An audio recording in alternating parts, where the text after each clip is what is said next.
یعنی انہیں کچھ بھی نہیں چاہیے، ہر چیز کے لیے فوری طور پہ وہ انکار کر دیا کرتے ہیں۔ ان کے دلوں میں زندگی کی خواہشات، ان کا جو نفس ہوتا ہے وہ زندگی کی خواہشات پر اتنا زیادہ سٹک ہو جاتا ہے کہ وہ کچھ اور دیکھتے ہی نہیں ہیں۔ اور ان کے بارے میں جو ہم آیات پڑھیں گے اس کے اندر ان کے لیے الفاظ لیا گیا ہے ظلمات بعضها فوق بعض، ٹھیک ہے، وہ ہم پڑھیں گے آگے چل کر۔ اور دو ایکسٹریمز کے بیچ میں ایک تیسرا کردار بھی ہے جس کو ذکر کیا جائے گا۔ اس کردار کے حامل وہ لوگ ہیں، یعنی وہ کیریکٹر کس کے اندر پایا جاتا ہے، جن کے دل حقیقی ایمان سے محروم تو ہیں لیکن وہ دنیاوی نیکیاں کرتے ہیں۔ ہم نے پڑھا ہے، کئی بار پڑھا ہے کہ جو لوگ دنیا کی نیکیاں کرتے ہیں اور آخرت پر ایمان نہیں رکھتے، ان کی جو نیکیاں ہیں وہ پوری طرح سے ضائع ہو جائیں گی، اور ان کے نیک اعمال کو سراب سے تشبیہ کیا گیا۔ سراب کیا ہوتا ہے؟ جس کو انگلش میں مراج کہتے ہیں، ہندی میں بھی بتاتی ہوں، ہندی میں مرت ترشنا کہتے ہیں۔ آپ میں سے بہت سے لوگ بولیں گے کہ یہ کون سا ورڈ ہے، ٹھیک ہے۔ اچھا، مراج کیا ہوتا ہے؟ انشاءاللہ وہ ہم جب سراب یا مراج، ویسے بہت سے لوگ الحمدللہ جانتے ہوں گے، لیکن جب ہم اس آیت کو پڑھیں گے تو پھر میں آپ کو وہ بھی انشاءاللہ بتاؤں گی۔ تو یہاں پر 3 طرح کے لوگوں کو ڈیفائن کیا گیا ہے، ان کے بارے میں بتایا گیا ہے۔ ایک تو جن کے دل کے اندر ہی نور ہوتا ہے، دوسرے وہ جو کسی طرح کے نور نہ ان کے اندر ہوتا، نہ وہ چاہتے، نہ انہیں کوئی تمنا، اور تیسرے وہ لوگ ہوتے ہیں جو نیکی کے کام تو کرتے ہیں لیکن ان کے اندر ایمان یا پھر آخرت کا خوف، یہ چیزیں نہیں ہوتی۔ اب دیکھیں، اس آیت کو دیکھتے ہیں کہ اللہ تعالیٰ پوری کائنات کا نور ہے۔ اس کے نور کی مثال اس طرح ہے جس طرح ایک طاق میں ایک چراغ ہو، چراغ شیشے کے فانوس میں رکھا ہو۔ فانوس اس چمکتے ہوئے ستارے کی مانند ہے جس کے اندر رکھے ہوئے چراغ میں زیتون کا تیل ہے، جو مبارک درخت سے لیا گیا ہے، جو نہ شرقی ہے اور نہ غربی، یعنی نہ تو مشرقی ڈائریکشن سے آیا نہ مغربی ڈائریکشن سے آیا۔ چراغ کے تیل کو آگ نہ بھی دکھائی جائے مگر پھر بھی وہ روشن ہو جاتا ہے، یعنی ایمان کی روشنی سے جگمگا جاتا ہے۔ دیکھنے والوں کو یوں لگتا ہے جیسے روشنی پر روشنی، نور علی نور، روشنی پر روشنی ہو۔ اللہ تعالیٰ جسے چاہتا ہے اپنے نور سے رہنمائی کرتا ہے۔ اللہ تعالیٰ لوگوں کے لیے یہ مثالیں اس لیے بیان کرتا ہے تاکہ وہ اچھے سے چیزوں کو سمجھ سکیں۔ اب دیکھیں، یہاں سمجھیں کہ اللہ تعالیٰ پوری کائنات کا نور ہے، پوری کائنات کا نور ہے، اور اس کے نور سے ہر چیز چمک رہی ہے۔ جیسے چراغ ہوتا ہے، چراغ کیا ہوتا ہے؟ اپنی جگہ پر رکھا ہوتا ہے اور اس سے ہر جگہ روشنی ہو جاتی ہے، اور اس چراغ میں زیتون کے ایسے درخت سے تیل ڈالا گیا ہے جو باغ کے مشرقی جانب یا مغربی جانب میں نہیں ہے بلکہ درمیان میں ہے، ٹھیک ہے، یعنی ہر جگہ وہ پھیلا ہوا ہے۔ تو یعنی وہ ایسا درخت ہے جو اپنی تھرو ہر جگہ روشنی پھیلا رہا ہے، ٹھیک ہے۔ تو اللہ تعالیٰ کا جو نور ہے وہ نہ شرقی ہے نہ غربی ہے، نہ کسی ڈائریکشن کا محتاج نہیں ہے، بلکہ وہ ہر جانب روشن کیے ہوئے ہے۔ اللہ تعالیٰ عرش پر ہے، ٹھیک ہے، اور اللہ تعالیٰ اس نور سے، اپنے نور سے، اپنی ہدایت سے ہر انسان کو روشن کر رہے ہیں۔ اب یہ ہمارے اوپر ڈیپینڈ کرتا ہے کہ ہم اس سے کتنا فیض یاب ہوتے ہیں، ٹھیک ہے۔ تو جو ہدایت ہے وہ اللہ تعالیٰ کس کو دیتے ہیں۔ آیت نمبر 36، اس کے نور کی طرف ہدایت پانے والے ان گھروں میں پائے جاتے ہیں جن کے متعلق اللہ تعالیٰ نے حکم دیا کہ ان کو بلند کیا جائے اور ان میں اس کا نام لیا جائے۔ وہ تسبیح کرتے ہیں اللہ کی ان مساجد میں صبح اور شام، یعنی جس نور کو پانے والے لوگوں کی بات کی گئی ہے وہ مساجد میں اللہ تعالیٰ کا ذکر بلند کرتے ہیں، مساجد کو آباد کرتے ہیں، صبح شام اس میں اللہ تعالیٰ کا ذکر کرتے ہیں۔ یہاں پہ آیا ہے فی بیوتن، اب یعنی گھروں میں، تو گھروں میں آباد کرتے ہیں یا ذکر کرنے سے کیا مراد ہے کہ اپنے گھروں کو، جیسے رسول اللہ صلی اللہ علیہ وسلم نے فرمایا کہ اپنے گھروں کو قبرستان نہ بناؤ، اس میں ذکر الہی کرو، اذکار کرو، قرآن کی تلاوت کرو، نوافل ادا کیا کرو، تو اپنے گھر کو نور سے بھر دو۔ کس طرح سے بھرو گے نور سے؟ جب آپ ان آیات کو سمجھو گے اور قرآن کی تلاوت کرو گے، اللہ تعالیٰ کے اذکار کرو گے۔ اور نوجوان مرد جنہیں غافل نہیں کرتی کسی قسم کی کوئی تجارت یا خرید و فروخت اللہ کے ذکر سے، نماز قائم کرنے سے، زکوٰۃ ادا کرنے سے، اس سب کے باوجود بھی وہ لرزہ اور ترزہ رہتے ہیں اس دن کے تصور سے جس دن الٹ جائیں گے دل اور نگاہیں، تاکہ اللہ انہیں بہترین جزا دے ان کے اعمال کی اور ان کو اپنے فضل سے مزید نوازے، اور اللہ جس کو چاہتا ہے عطا کرتا ہے بغیر حساب کے۔ اچھا دیکھیں، ہم یہ جو سورہ پڑھ رہے ہیں، اس سورہ میں ہم جو ہمارے سوسائٹی کے جو کانسیپٹس ہیں انہیں ہم کلیئر کر رہے ہیں، ٹھیک ہے۔ یہاں پر بھی اسی بات کو اگر دیکھا جائے تو دیکھیں، انسان کے لیے اپنا جو روزگار ہے وہ ایک بہت امپورٹنٹ چیز ہوتی ہے، لیکن اس روزگار کے لیے ایک جائز طریقہ انسان کو اپنانا ہوتا ہے، جس میں سے تجارت، بزنس جس کو ہم کہتے ہیں، وہ ایک طریقہ ہے جس کے تھرو آپ روزگار پا سکتے ہو، آپ اپنا کاروبار کرتے ہو، تجارت کرتے ہو۔ اب جب آپ تجارت کرتے ہو تو آپ کو زیادہ وقت لگتا ہے، آپ کو زیادہ محنت لگتی ہے، آپ کو زیادہ توجہ کی ضرورت ہوتی ہے۔ اب آپ کی مصروفیت بھی بڑھ جاتی ہے، آپ کا کام بڑھ جاتا ہے۔ اس میں کیا ہوتا ہے، اس میں آ کر آپ نماز کو پوری ادا نہیں کرتے، ٹھیک ہے۔ ہم نے دیکھا ہے کہ آپ مارکیٹ میں جاتے ہیں، آپ دیکھتے ہیں کہ جیسے ہی نماز کا ٹائم ہوتا ہے کئی لوگ ایسے ہوتے ہیں جو دکانیں بالکل چھوڑ کر نماز پڑھنے چلے جاتے ہیں، ٹھیک ہے، جو بھی مارکیٹ کی مسجد ہوتی ہے۔ لیکن کئی لوگ ایسے بھی ہوتے ہیں جو وہاں پر رک جاتے ہیں کہ نہیں، ابھی ہم نہیں جائیں گے، بعد میں ہم پڑھ لیں گے، یا پڑھتے ہی نہیں ہیں سرے سے۔ تو یہاں پر اللہ تعالیٰ نے اپنے بندوں کی خصوصیت ذکر کرتے ہوئے فرمایا کہ میرے بندے ایسے ہیں جنہیں تجارت اور لین دین کے معاملات میرے ذکر سے غافل نہیں کرتے، وہ نماز ادا کرتے ہیں، وہ زکوٰۃ دیتے ہیں، کیونکہ انہیں اللہ تعالیٰ کا خوف ہے، قیامت کا خوف ہے کہ اگر وہ نماز کو چھوڑ دیں گے، زکوٰۃ کو ادا نہیں کریں گے تو ان کے ساتھ کیا ہوگا۔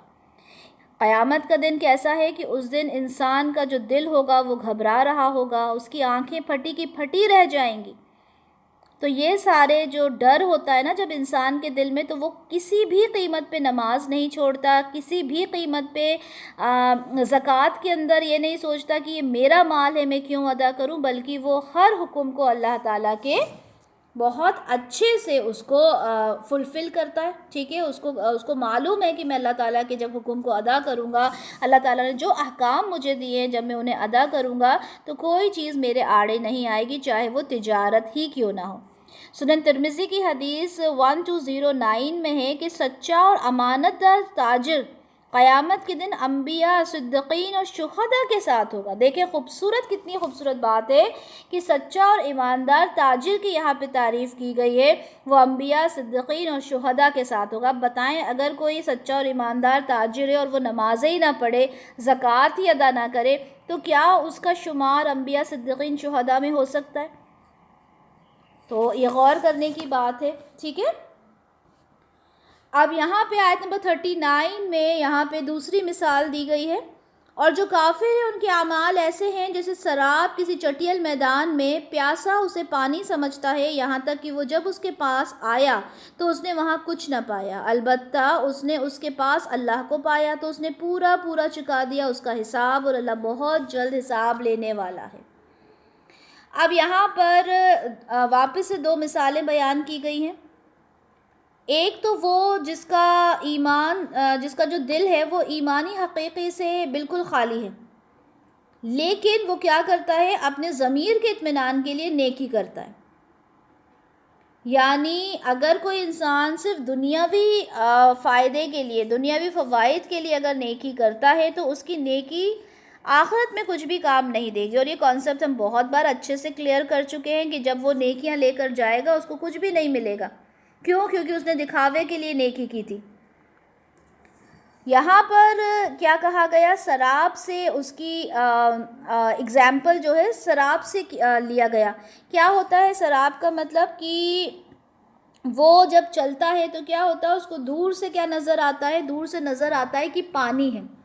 اچھا ہمارے روڈز پر بھی ہوتا ہے، جب ٹیمپریچر بہت زیادہ ہوتا ہے اراؤنڈ 45 46 ٹیمپریچر جب پہنچ جاتا ہے اور جب ہم چلتے ہیں تو ہمیں گاڑی میں آگے نظر آتا ہے جیسے پانی ہو گاڑی کے اوپر، ٹھیک ہے. اور یہ ریگستان میں تو بہت ہوتا ہے، ٹھیک ہے. ریگستان میں نظر آتا ہے کہ سراب ہے اور پانی کا سمجھ کے جب وہاں پہنچتے ہیں تو وہاں پانی نہیں ہوتا، لیکن ہم نارملی بھی دیکھتے ہیں نا جو بالکل روڈز کے اوپر بھی نظر آتا ہے جیسے پانی ہو، اس کو کہا جاتا ہے سراب، اس کو کہا جاتا ہے مراج انگلش میں، ٹھیک ہے.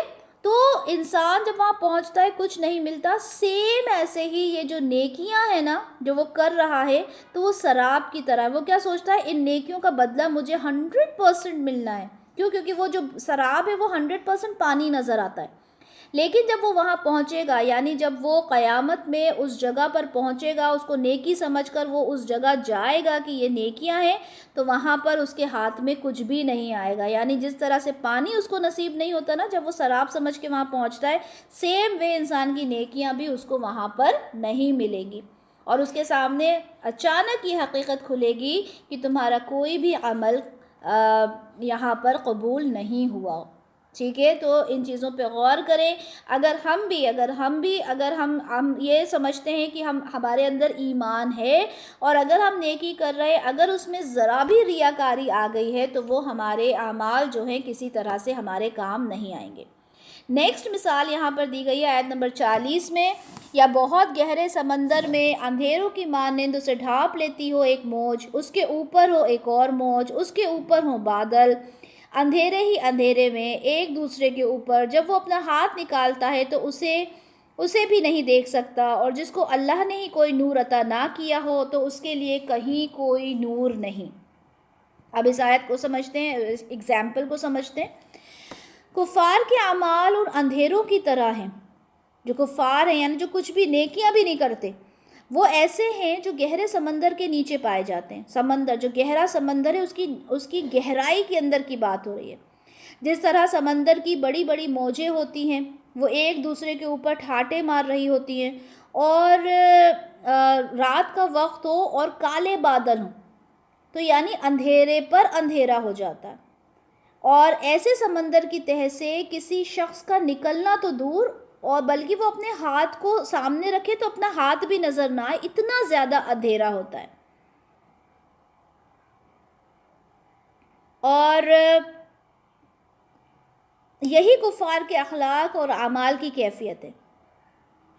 یعنی جو آخری نبی ہیں ان کی نبوت کا انکار کرنا اور قیامت کے عقیدے سے انکار کرنا، ایسے پردے پڑے ہوئے ہیں اس شخص کے اوپر کہ وہ یہ ساری چیزوں کو سمجھنا ہی نہیں چاہتا. اور ایسا ہے کہ جیسے بادلوں کے اندھیرے ہوں، رات کی تاریکی ہو، اور سمندر کی تہہ در تہہ کے اندر وہ اپنے آپ کو دیکھے. یعنی اپنے اعمال کو وہ اس حد تک ضائع کر دیتا ہے کہ صرف تاریکی ہی تاریکی ہوتی ہے، اندھیرا ہی اندھیرا ہوتا ہے اور اسے کچھ نظر نہیں آتا. اسی طرح سے اس کے جو کفار کے جو اعمال ہیں ان کی قبولیت کی اب کچھ بھی کوئی صورت بچتی ہی نہیں ہے. جس طرح سے وہ اپنا ہاتھ تک نہیں دیکھ سکتا، اس طرح سے اس کو کوئی نیکی نظر نہیں آئے گی، کیونکہ اس نے کوئی نیکی کی ہی نہیں، کوئی اچھا کام کیا ہی نہیں. ٹھیک ہے. نہ تو دنیا کو دکھانے کے لیے کیا کہ اس کو وہ سراب نظر آئے، نہیں، اس نے تو کیا ہی نہیں، تو اس کے لیے یہ تاریکیاں ہیں. ٹھیک ہے. اور ایسا نہیں ہے کہ انسان دنیا کو دکھانے کے لیے کر دے گا تو اس کو کچھ اس کا ثواب ملے گا. نہیں، یہاں پہ لوگوں کی کیٹیگریز بتائی گئی ہیں کہ کچھ لوگ ایسے بھی ہوتے ہیں جو صرف دکھانے کے لیے نیکیاں کرتے ہیں، اور کچھ لوگ ایسے ہوتے ہیں جو نیکیاں کرتے ہی نہیں ہیں، کسی بھی طرح کی نیکی نہیں کرتے. اب اس طرح کی تاریکیوں سے نکلنے کے لیے انسان کو کس چیز کی ضرورت ہے؟ ہدایت کی ضرورت ہے، روشنی کی ضرورت ہے، اللہ کے نور کی ضرورت ہے. جس طرح سورہ بقرہ کی آیت نمبر 247 میں اللہ تعالیٰ فرماتے ہیں کہ جو لوگ ایمان لاتے ہیں ان کا حامی اور مددگار کون ہے؟ اللہ ہے، اور وہ ان کو تاریکیوں سے روشنی میں نکال لاتا ہے. اور جو لوگ کفر کی راہ اختیار کرتے ہیں ان کے حامی اور مددگار طاغوت ہیں، اور وہ انہیں روشنی سے تاریکیوں کی طرف بھیج دیتے ہیں. یہ آگ میں جانے والے لوگ ہیں اور ہمیشہ ہمیشہ اس کے اندر رہیں گے. تو یہاں پر یہ کچھ مثالیں تھیں اس رکوع کے اندر جو ہم نے دیکھی. 3 طرح کی مثال دی گئی. ایک ہم نے چراغ والی مثال دیکھی، وہ ان لوگوں کی ہے جن کے دل کے اندر ایمان ہوتا ہے. دوسرے وہ جو نیکیاں کرتے ہیں لیکن دنیا کے لیے کرتے ہیں، ان کی مثال سراب سے دی گئی. تیسرے وہ لوگ ہوتے ہیں جو کسی طرح کی نیکی نہیں کرتے، اور ان کی مثال ایسی دی گئی کہ سمندر کے اندر ہیں اور اس کے اندر صرف اندھیرا ہی اندھیرا ہے.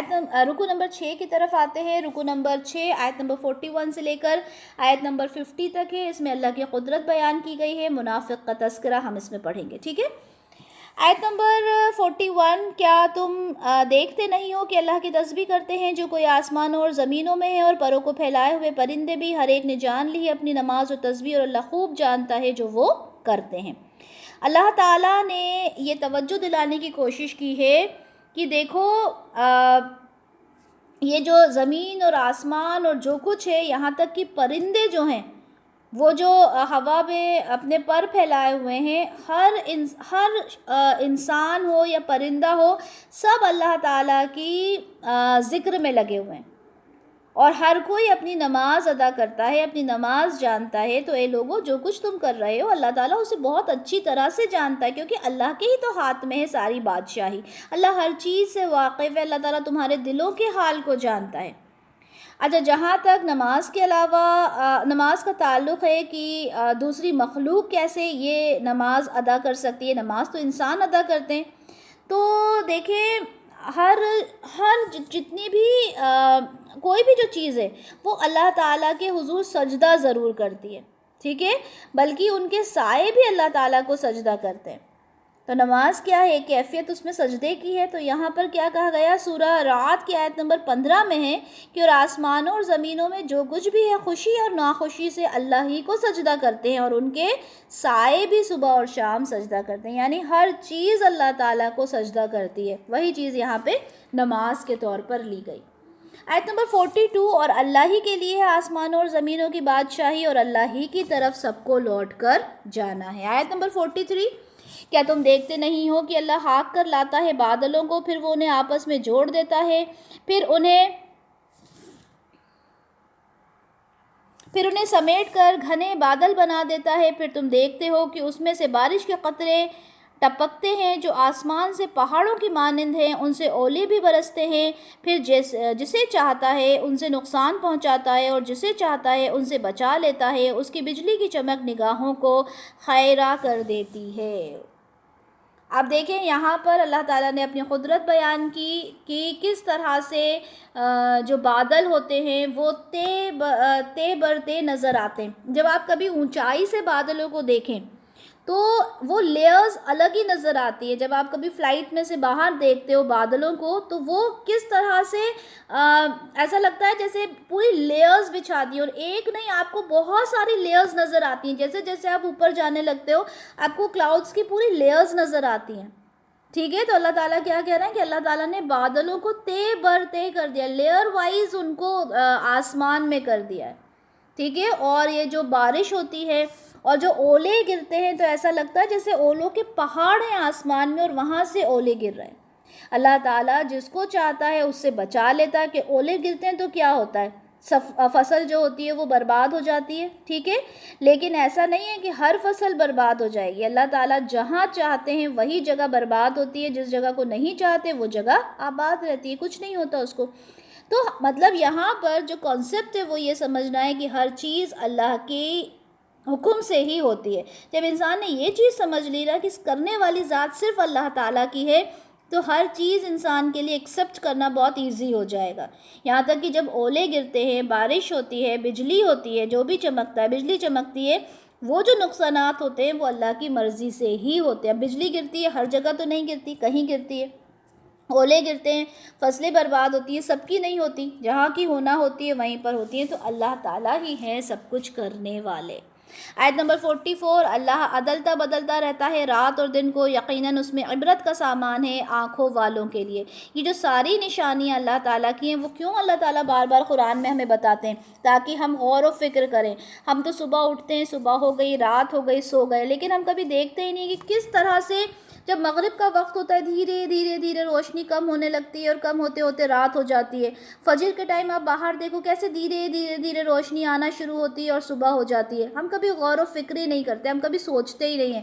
اسی لیے اللہ تعالیٰ بار بار ہمیں دکھا رہا ہے، دیکھو یہ عبرت کا سامان ہے آنکھ والوں کے لیے، ٹھیک ہے، یعنی جو دل کی آنکھوں سے دیکھتا ہے۔ نارمل آنکھوں سے تو ہم روز دیکھتے ہیں، لیکن جو دل کی آنکھوں سے گہرائی سے دیکھے تو وہ اس کا کانسیپٹ کو اچھے سے سمجھ سکتا ہے۔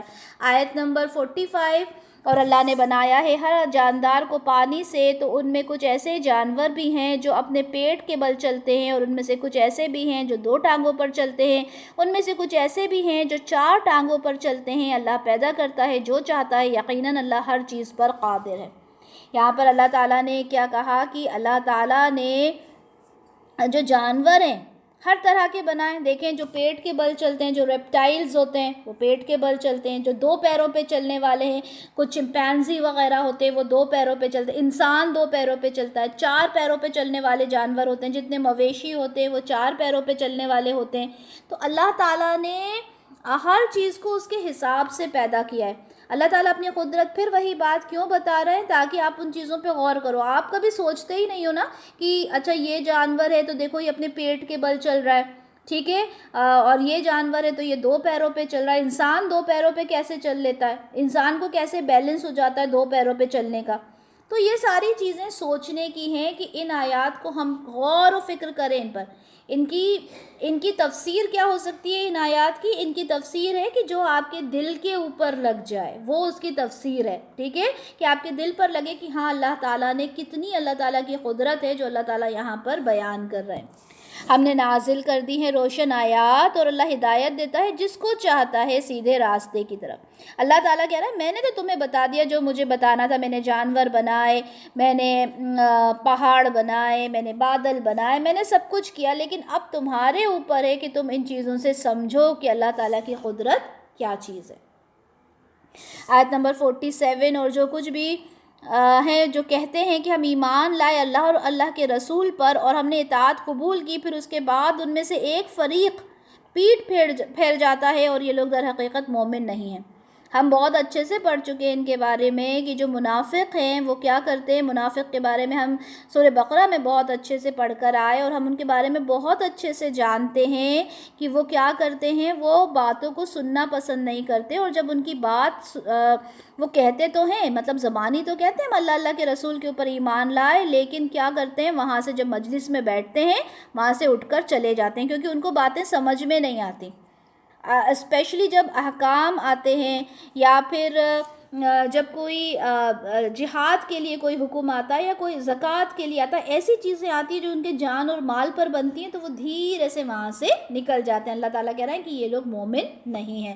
آیت نمبر 48، اور جب انہیں بلایا جاتا ہے اللہ اور اس کے رسول کی طرف کہ وہ ان کے درمیان فیصلہ کر دیں، یعنی آپ صلی اللہ علیہ وسلم، تو اس وقت ان میں سے ایک گروہ کنی کترا جاتا ہے، ٹھیک ہے۔ تو یعنی منافقین کی کیا عادت تھی کہ جب کوئی فیصلہ کرنا ہوتا تو اب کیا ہوتا کہ اگر ان کو فیصلہ لگتا کہ ہاں ہمارے حساب سے، جیسے ہم نے رجم کی آیت بھی پڑھی تھی، ٹھیک ہے، کہ رجم کی آیت میں یہ تھا کہ یہودیوں کو معلوم تھا کہ رجم کی کوئی کنڈیشن نہیں ہے اسلام میں، تو وہ گئے اور جا کر بول دیا کہ ہمارے اس میں رجم نہیں ہے اور ہمارے اس میں بھی کوڑے مارنے والی ہی بات ہے، ٹھیک ہے۔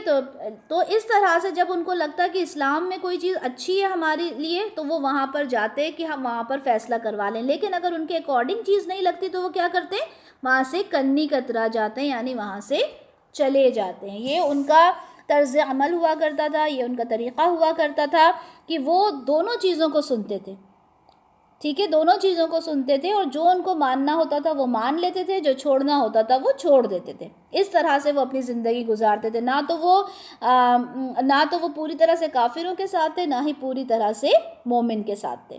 آیت نمبر 49، اور اگر حق ان کے لیے ہو تو وہ آتے ہیں رسول کی طرف بڑی اطاعت کیش بن کر، وہی بات ہے کہ اگر ان کے حق میں فیصلہ کیا جا رہا ہوتا ہے تو وہ کہتے ہیں اسلام اسلام اسلام بہت اچھا ہے اور ہمارے حق میں فیصلہ کر رہا ہے، لیکن اگر ان کے خلاف وہ بات ہوتی تھی تو وہ کہتے تھے کہ اسلام میں کتنی سختیاں ہیں اور اس کو ماننے سے وہ منع کر دیا کرتے تھے۔ کیا ان کے دلوں میں روگ ہے یا یہ لوگ شک میں مبتلا ہیں، یا انہیں اندیشہ ہے کہ اللہ اور اس کا رسول ان کے ساتھ ناانصافی کریں گے؟ بلکہ حقیقت میں یہی لوگ ظالم ہیں۔ وہ لوگ جو اس بات کو مانتے نہیں ہیں اور چلے جاتے ہیں، کیا ان کو یہ شک ہے کہ اللہ اور اللہ کا رسول ان کے ساتھ ناانصافی کرے گا؟ بلکہ حقیقت میں تو یہی لوگ ظالم ہیں۔ دیکھیں ظلم، اگر ہم دیکھیں تو ظلم کو کس طرح سے لیا گیا ہے؟ جو لوگ شرک کرتے ہیں، ٹھیک ہے، اسے ظلم لیا گیا۔ اب یہ لوگ جو بات کو سن نہیں رہے، جو رسول کی اطاعت نہیں کر رہے، جو اللہ تعالیٰ کے احکام کو نہیں مان رہے، ان کے لیے بھی ظالم لفظ ہی آیا ہے۔ جو اللہ تعالیٰ کے احکام کو نہیں مانے گا وہ ظالم ہے، کیونکہ وہ اپنے اوپر ظلم کر رہا ہے، ٹھیک ہے۔ یہاں پہ رکو نمبر 6 ہمارا کمپلیٹ ہو گیا۔ اس کے اندر ہم نے منافق کا تذکرہ دیکھا اور اللہ تعالیٰ کی قدرت یہاں پر بیان کی گئی، جانوروں کے بارے میں ہم نے دیکھا، بادلوں کے بارے میں ہم نے دیکھا، ٹھیک ہے۔ رکو نمبر 7 ہے، رکو نمبر 7 آپ کا شروع ہوتا ہے آیت نمبر 51 سے آیت نمبر 57 تک ہے۔ اس میں فلاح کے کون پائیں گے، فلاح یعنی کامیاب کون لوگ ہوں گے، ان کے بارے میں بتایا ہے۔ منافق کا طرز عمل پھر اس رکوع میں آیا ہے۔ دیکھیں کامیابی کیا ہوتی ہے؟ کامیابی وہ ہوتی ہے جو اللہ کے نزدیک کامیابی ہے۔ کامیابی کبھی وہ نہیں ہوتی کہ آپ کا بینک بیلنس، آپ کا گاڑی بنگلہ، وہ کامیابی نہیں ہوتی، ٹھیک ہے۔ ہم اسے دنیاوی کامیابی سمجھتے ہیں، لیکن کامیابی جو اصل کامیابی وہ ہے کہ جب آپ اللہ کے نزدیک کامیاب ہو، اور اسی کو یہاں پر بتایا گیا ہے آیت نمبر 51۔ حقیقی مومنین کو تو جب اللہ اور اس کے رسول کی طرف بلایا جاتا ہے کہ وہ ان کے درمیان فیصلہ کرے تو ان کا قول بس یہی ہوتا ہے کہ ہم نے سنا اور ہم نے مانا، اور وہی لوگ ہیں فلاح پانے والے۔ کیا لفظ آیا ہے؟ اولئک هم المفلحون، وہی لوگ ہیں فلاح پانے والے۔ کون لوگ ہیں فلاح پانے والے؟ ابھی اس سے پہلے کیا بتایا کہ وہ لوگ سنتے نہیں ہیں بات کو، منافق جو ہوتے ہیں وہ مومن نہیں ہیں۔ اس کے فوراً بعد کیا فرما دیا؟ یہ فرمایا کہ وہ لوگ جو اللہ کی بات کو مانتے ہیں، رسول کی اطاعت کرتے ہیں، وہ لوگ کیا ہیں؟ فلاح پانے والے۔ اور اگلی آیت میں اس کو اور ڈیفائن کر دیا کہ فلاح پانے والے لوگ کون ہیں، کامیاب ہونے والے لوگ کون ہیں۔ یہاں پر جو لفظ آیا وہ ہے فائزون، ٹھیک ہے، یعنی جو کامیاب ہونے والے لوگ ہیں وہ کون ہیں؟ فیض یاب ہونا، مطلب اسے فائدہ اٹھانا، وہی کامیابی ہے، لیکن ایک سینونیمز کہہ سکتے ہیں، ٹھیک ہے۔ تو یہاں پر کیا فرمایا؟ وہ لوگ کون ہیں؟ آیت کا ترجمہ پڑھتے ہیں۔ اور جو کوئی اللہ اور اس کے رسول کی اطاعت کرتا ہے، اللہ کا خوف رکھتا ہے، اس کا تقوی اختیار کرتا ہے، تو وہی لوگ ہیں جو کامیاب ہونے والے ہیں۔ تو کامیابی کیا ہے؟ کامیابی پہلے تو سورہ بقرہ میں بتائی گئی ہے نا، سورہ بقرہ میں ہم نے پڑھی تھی کہ کامیاب لوگ کون ہوتے ہیں۔ یہاں پر بھی وہی چیز بتائی گئی کہ جو اللہ کی اطاعت کرتے ہیں، اللہ کے رسول کی اطاعت کرتے ہیں، اللہ کا خوف رکھتے ہیں، اس کا تقوی اختیار کرتے ہیں، وہ لوگ کون ہیں؟ کامیاب ہونے والے ہیں۔ تو اصل کامیابی تو اللہ تعالیٰ نے قرآن میں آپ کو بتا دی۔ آیت نمبر 53، اور وہ اللہ کی قسمیں کھا کر کہتے ہیں، اپنی امکانی حد تک پکی قسمیں، کہ اگر آپ انہیں حکم دیں گے تو وہ ضرور نکلیں گے۔ آپ ان سے کہیے کہ تم لوگ قسمیں نہ کھاؤ، بس معروف طریقے سے اطاعت اختیار کرو، یقیناً جو کچھ تم کر رہے ہو اللہ اس سے باخبر ہے۔ اب رسول اللہ صلی اللہ علیہ وسلم کے زمانے میں منافقوں کی عادت تھی کہ جب مسلمانوں پر مشکل وقت گزر جاتا، یعنی سارا کام ہو گیا، جہاد وغیرہ ہو گیا، تو آپ صلی اللہ علیہ وسلم کی خدمت میں حاضر ہوتے اور قسمیں کھاتے، اور یہ یقین دلاتے کہ اگر آئندہ کوئی پرابلم آئے گی، کوئی مشکل آئے گی، تو ہم اللہ کی قسم کھا کر کہتے کہ ہم آپ کے ساتھ کھڑے ہو جائیں گے، ٹھیک ہے۔ یعنی اللہ کی قسمیں کھا کر اس بات کا یقین دلاتے تھے کہ دیکھیں اب کوئی مشکل وقت آئے گا، ابھی تو ہمارے پاس یہ مشکل آ گئی تھی، یہ عذر پیش کر دیتے تھے، کچھ بھی بہانے بنا دیا کرتے تھے، اور کہتے تھے آئندہ کبھی کچھ ہوگا تو ہم آپ کے ساتھ کھڑے ہوں گے۔ اس پر رسول اللہ صلی اللہ علیہ وسلم کو کیا حکم دیا جا رہا ہے کہ آپ منافقین سے فرما دیں کہ قسمیں اٹھانے کی ضرورت نہیں ہے، قسمیں نہ کھاؤ، تم نیکی کے کاموں کو سنو، اطاعت کرو، اور جو کچھ جس نیت کے ساتھ تم کرو گے اللہ تعالیٰ اسے خوب جانتا ہے۔ دیکھیں رسول اللہ صلی اللہ علیہ وسلم منافق کو نہیں جان سکتے تھے، نہ ہم جان سکتے، ٹھیک ہے۔ منافقت کو ہم نہیں پہچان سکتے نا کہ کس کے دل کے اندر کیا ہے، ہم تو اپنے اندر اگر ہمارے اندر ہی کوئی منافقت ہے تو ہم نہیں پہچان سکتے۔ کیوں؟ کیونکہ جھوٹ بولنا منافق کی نشانی ہے، ٹھیک ہے۔ اور ایک جھوٹ کتنا کامنلی بول دیا جاتا ہے. تو منافقت جو ہوتی ہے اس کے اوپر گالی دینا ایک منافق کی نشانی ہے. تو یہ جو منافقت ہے اس سے بچنے کے لیے ہمیں ہمیشہ ہر لمحہ کوشش کرتے رہنا چاہیے.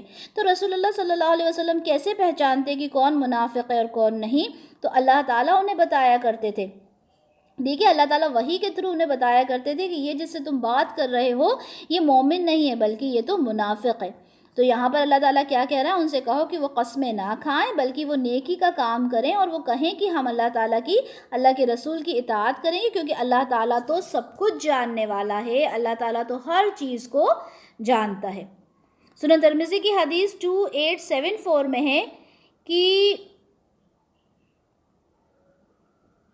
میری اور میری امت کی مثال اس آدمی جیسی ہے جس نے آگ جلائی اور مکھیاں اور پتنگے اس میں بڑھنے لگے، یہی حال تمہارا اور ہمارا ہے. میں تمہاری کمر پکڑ پکڑ کر تمہیں بچا رہا ہوں اور تم ہو کہ اس میں جہنم کی آگ میں بنا سوچے سمجھے چلے جا رہے ہو. کتنی ڈرا دینے والی حدیث ہے کہ اللہ کے رسول کیا فرما رہے ہیں کہ میں تمہیں پکڑ پکڑ کے تمہاری کمروں سے پکڑ پکڑ کے تمہیں میں یہاں سے نجات دلانا چاہتا ہوں، اور تم ہو کہ جیسے وہ پتنگے اور مکھی جو آگ کے پاس گھومتے رہتے ہیں اور اس کے اندر جا کے جل جاتے ہیں، تم لوگ یہی کرتے ہو.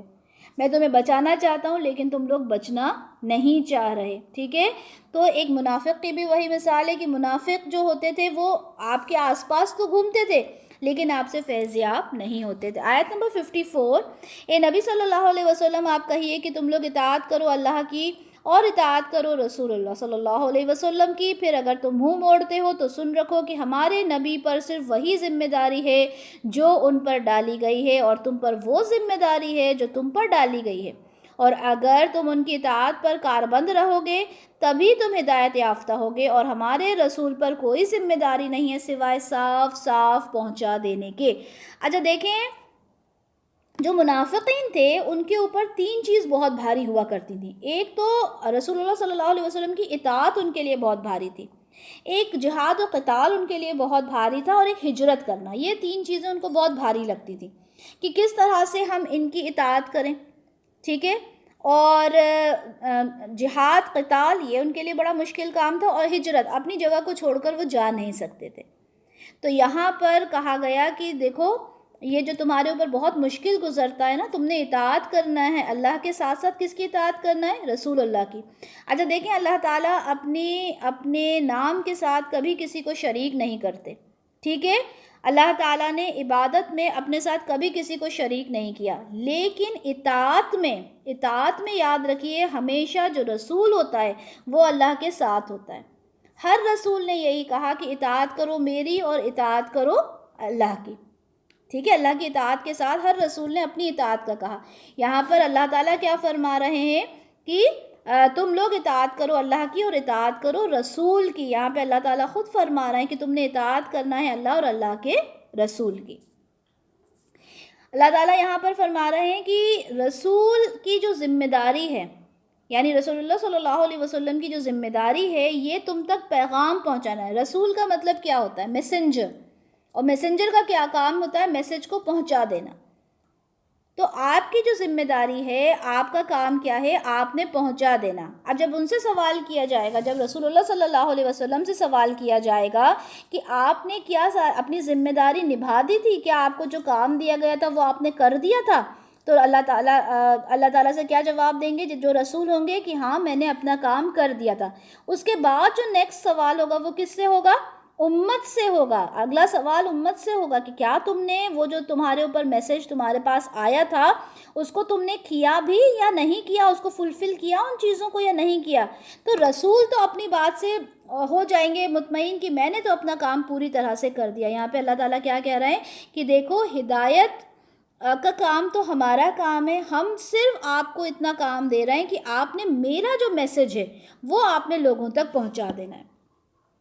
مسند احمد کی حدیث 4551 میں ہے کہ جب رسول اللہ صلی اللہ علیہ وسلم نے خطبہ دیا، اور یہ رسول اللہ صلی اللہ علیہ وسلم کا جو خطبہ تھا وہ ہمیں بہت ساری احادیث میں ملتا ہے. اس میں جو انہوں نے سوال کیا تھا، باقی ساری چیزوں کو بتانے کے بعد جب انہوں نے سوال کیا تھا وہ کیا تھا؟ کیا میں نے تم لوگوں تک اللہ تعالیٰ کا پیغام پہنچا دیا؟ تو لوگوں نے کہا کہ جی ہاں آپ نے پیغام پہنچا دیا. تو رسول اللہ صلی اللہ علیہ وسلم نے فرمایا اے اللہ گواہ ہو جاؤ، اے اللہ تعالیٰ آپ گواہ ہو جائیے کہ میرا جو کام تھا وہ میں نے کمپلیٹ کر دیا. ٹھیک ہے، آپ نے جب حج کیا تھا اور جب آپ نے خطبہ دیا تھا جو بہت امپورٹنٹ خطبہ ہے، جس کے بہت سارے پوائنٹس ہمیں الگ الگ احادیث میں ملتے ہیں، اس میں جب سارا خطبہ ہو گیا تھا تو آپ صلی اللہ علیہ وسلم نے سوال کیا تھا کیا میں نے اپنا جو پیغام تھا کیا میں نے تم لوگوں کو پہنچا دیا؟ یعنی انہوں نے کہا کہ اللہ تعالیٰ میں تو اس دنیا میں اس بات کی گواہی دے رہا ہوں کہ میں نے اپنا پیغام پہنچا دیا، اور سب لوگوں نے اس بات کو تسلیم بھی کیا. اور پھر انہوں نے کہا اللہ تعالیٰ آپ اس بات پہ گواہ رہیں کہ میں اپنا کام کر چکا. اب کس کا کام بچا؟ اب آپ کا اور میرا کام بچا. رسول اللہ صلی اللہ علیہ وسلم اپنا کام کر کے چلے گئے ہیں. اب کوئی نبی ہمارے بیچ میں نہیں آئے گا، یہ بات ہمارے لیے بالکل کلیئر ہے. اب میں اگر یہاں بیٹھے رہوں، آپ اپنی جگہ پر بیٹھے رہیں کہ ٹھیک ہے آخری نبی آئے اور آ کے چلے گئے، تو کیا ان کا جو مقصد تھا وہ پورا ہوا؟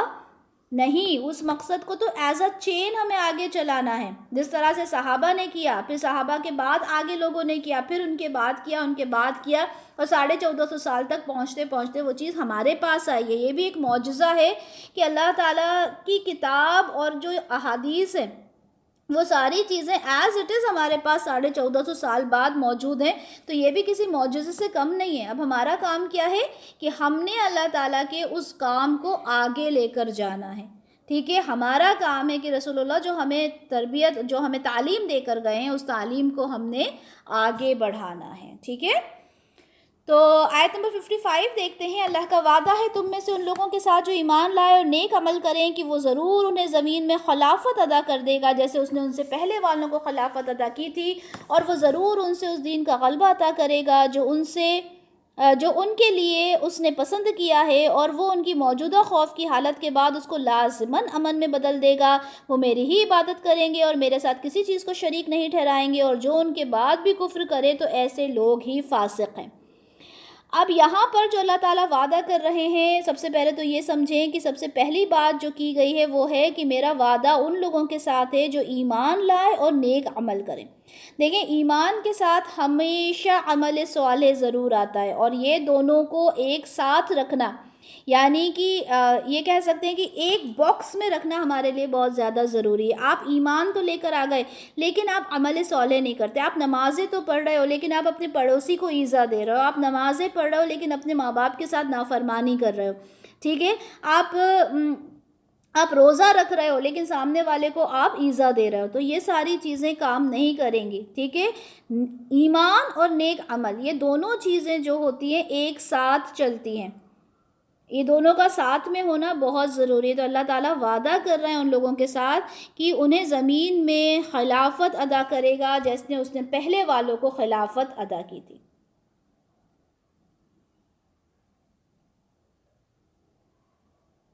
یعنی اللہ تعالیٰ اس طرح غلبہ اور اقتدار انہیں عطا کرے گا جس طرح اس سے پہلے جو خلافت ادا کی تھی. جو ہم دیکھتے ہیں کہ حضرت طالوت یا حضرت داؤد علیہ السلام، حضرت سلیمان علیہ السلام، ہم دیکھتے ہیں ان کو کس طرح سے خلافت عطا کی تھی اللہ تعالیٰ نے.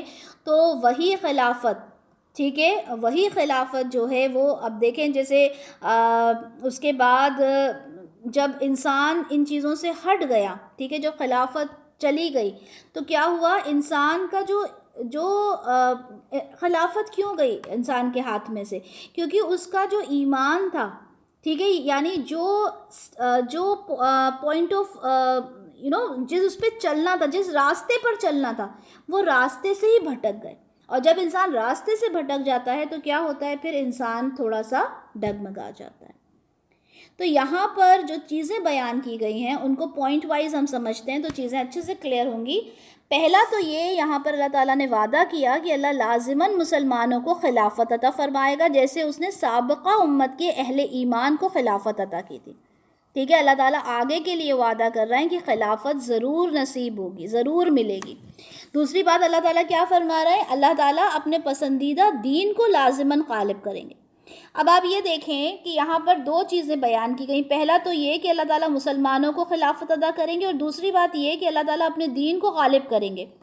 اب دیکھیں، بات دیکھی جائے تو ایک ہی ہے کہ اگر دین غالب ہوگا تو آبویسلی مسلمانوں کے اوپر ہی ہوگا. ٹھیک ہے، مسلمانوں کی خلافت ہوگی تو دین غالب، مطلب دونوں ہی چیزوں کو دیکھا جائے تو سیم ہے، لیکن اللہ تعالیٰ نے ان دونوں کو الگ الگ کہہ کر اس بات پر اللہ تعالیٰ نے توجہ دلانا چاہیے کہ خلافت کی جو اہمیت ہے اللہ تعالیٰ نے اس کو اجاگر کرنے کی کوشش کی ہے کہ یہ جو خلافت ہے وہ کب ہوگی؟ جب میرا دین جو ہے پوری طرح سے غالب ہو جائے گا۔ اور تیسری بات یہاں پر کیا بتائی گئی کہ، اور یہ کب کی بات ہے؟ جب رسول اللہ صلی اللہ علیہ وسلم اب مدینہ پہنچ گئے ہجرت کر کے، ٹھیک ہے، ابھی تو خلافت نہیں ہے نا، ابھی خلافت نہیں ہے وہاں پر، اور بڑی پریشانیاں، بڑی مشکلیں لوگوں کے اوپر آ رہی ہیں، کبھی کہا جا رہا ہے قریش کی طرف سے حملہ ہو رہا ہے، کبھی کسی کی طرف سے حملے کی خبریں آ رہی ہیں، اور بڑا مشکل دور تھا۔ مدینہ پہنچ کر بھی رسول اللہ صلی اللہ علیہ وسلم سکون سے تو نہیں رہے تھے، ہم جانتے ہیں کس طرح کے غزوات وغیرہ ہوئے، تو ان کو اللہ تعالیٰ یہ خوشخبری دے رہے ہیں کہ دیکھو وہ خوف کی جو کیفیت ہے وہ ختم ہونے والی ہے، اور تمہیں خلافت ملنے والی ہے، تمہیں خلافت مل کر رہے گی، اور میرا دین جب غالب آ جائے گا تو مسلمان خالص میری ہی بندگی کریں گے، اور کسی قسم کا شرک گوارا نہیں کیا جائے گا۔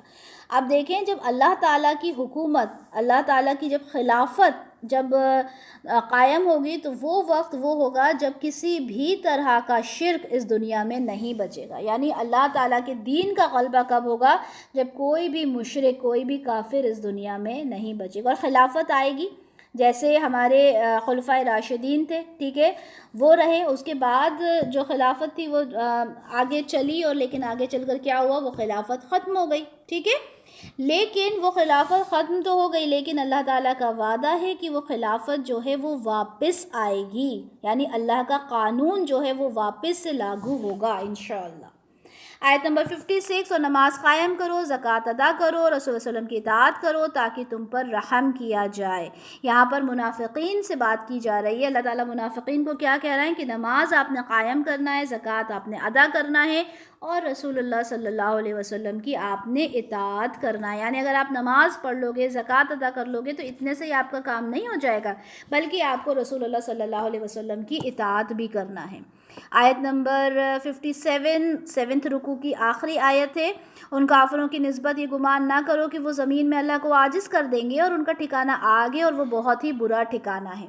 یعنی یہ جو کافر اتنا اٹھ کے چل رہے ہیں، یا یہ منافق جو اتنا زیادہ اپنے آپ کو بہت زیادہ سمجھ رہے ہیں کہ ہم ایک پوزیشن پر ہیں، ٹھیک ہے، جو کافر، جو قریش کے تھے، یا جو منافق تھے، وہ لوگ جب یہ سمجھیں کہ ہماری جو حیثیت ہے وہ بہت زیادہ اچھی ہو گئی ہے، یا جو بھی کچھ ان کے دل کے اندر اگر اس طرح کی باتیں آتی ہیں، تو اللہ تعالیٰ کیا فرما رہا ہے؟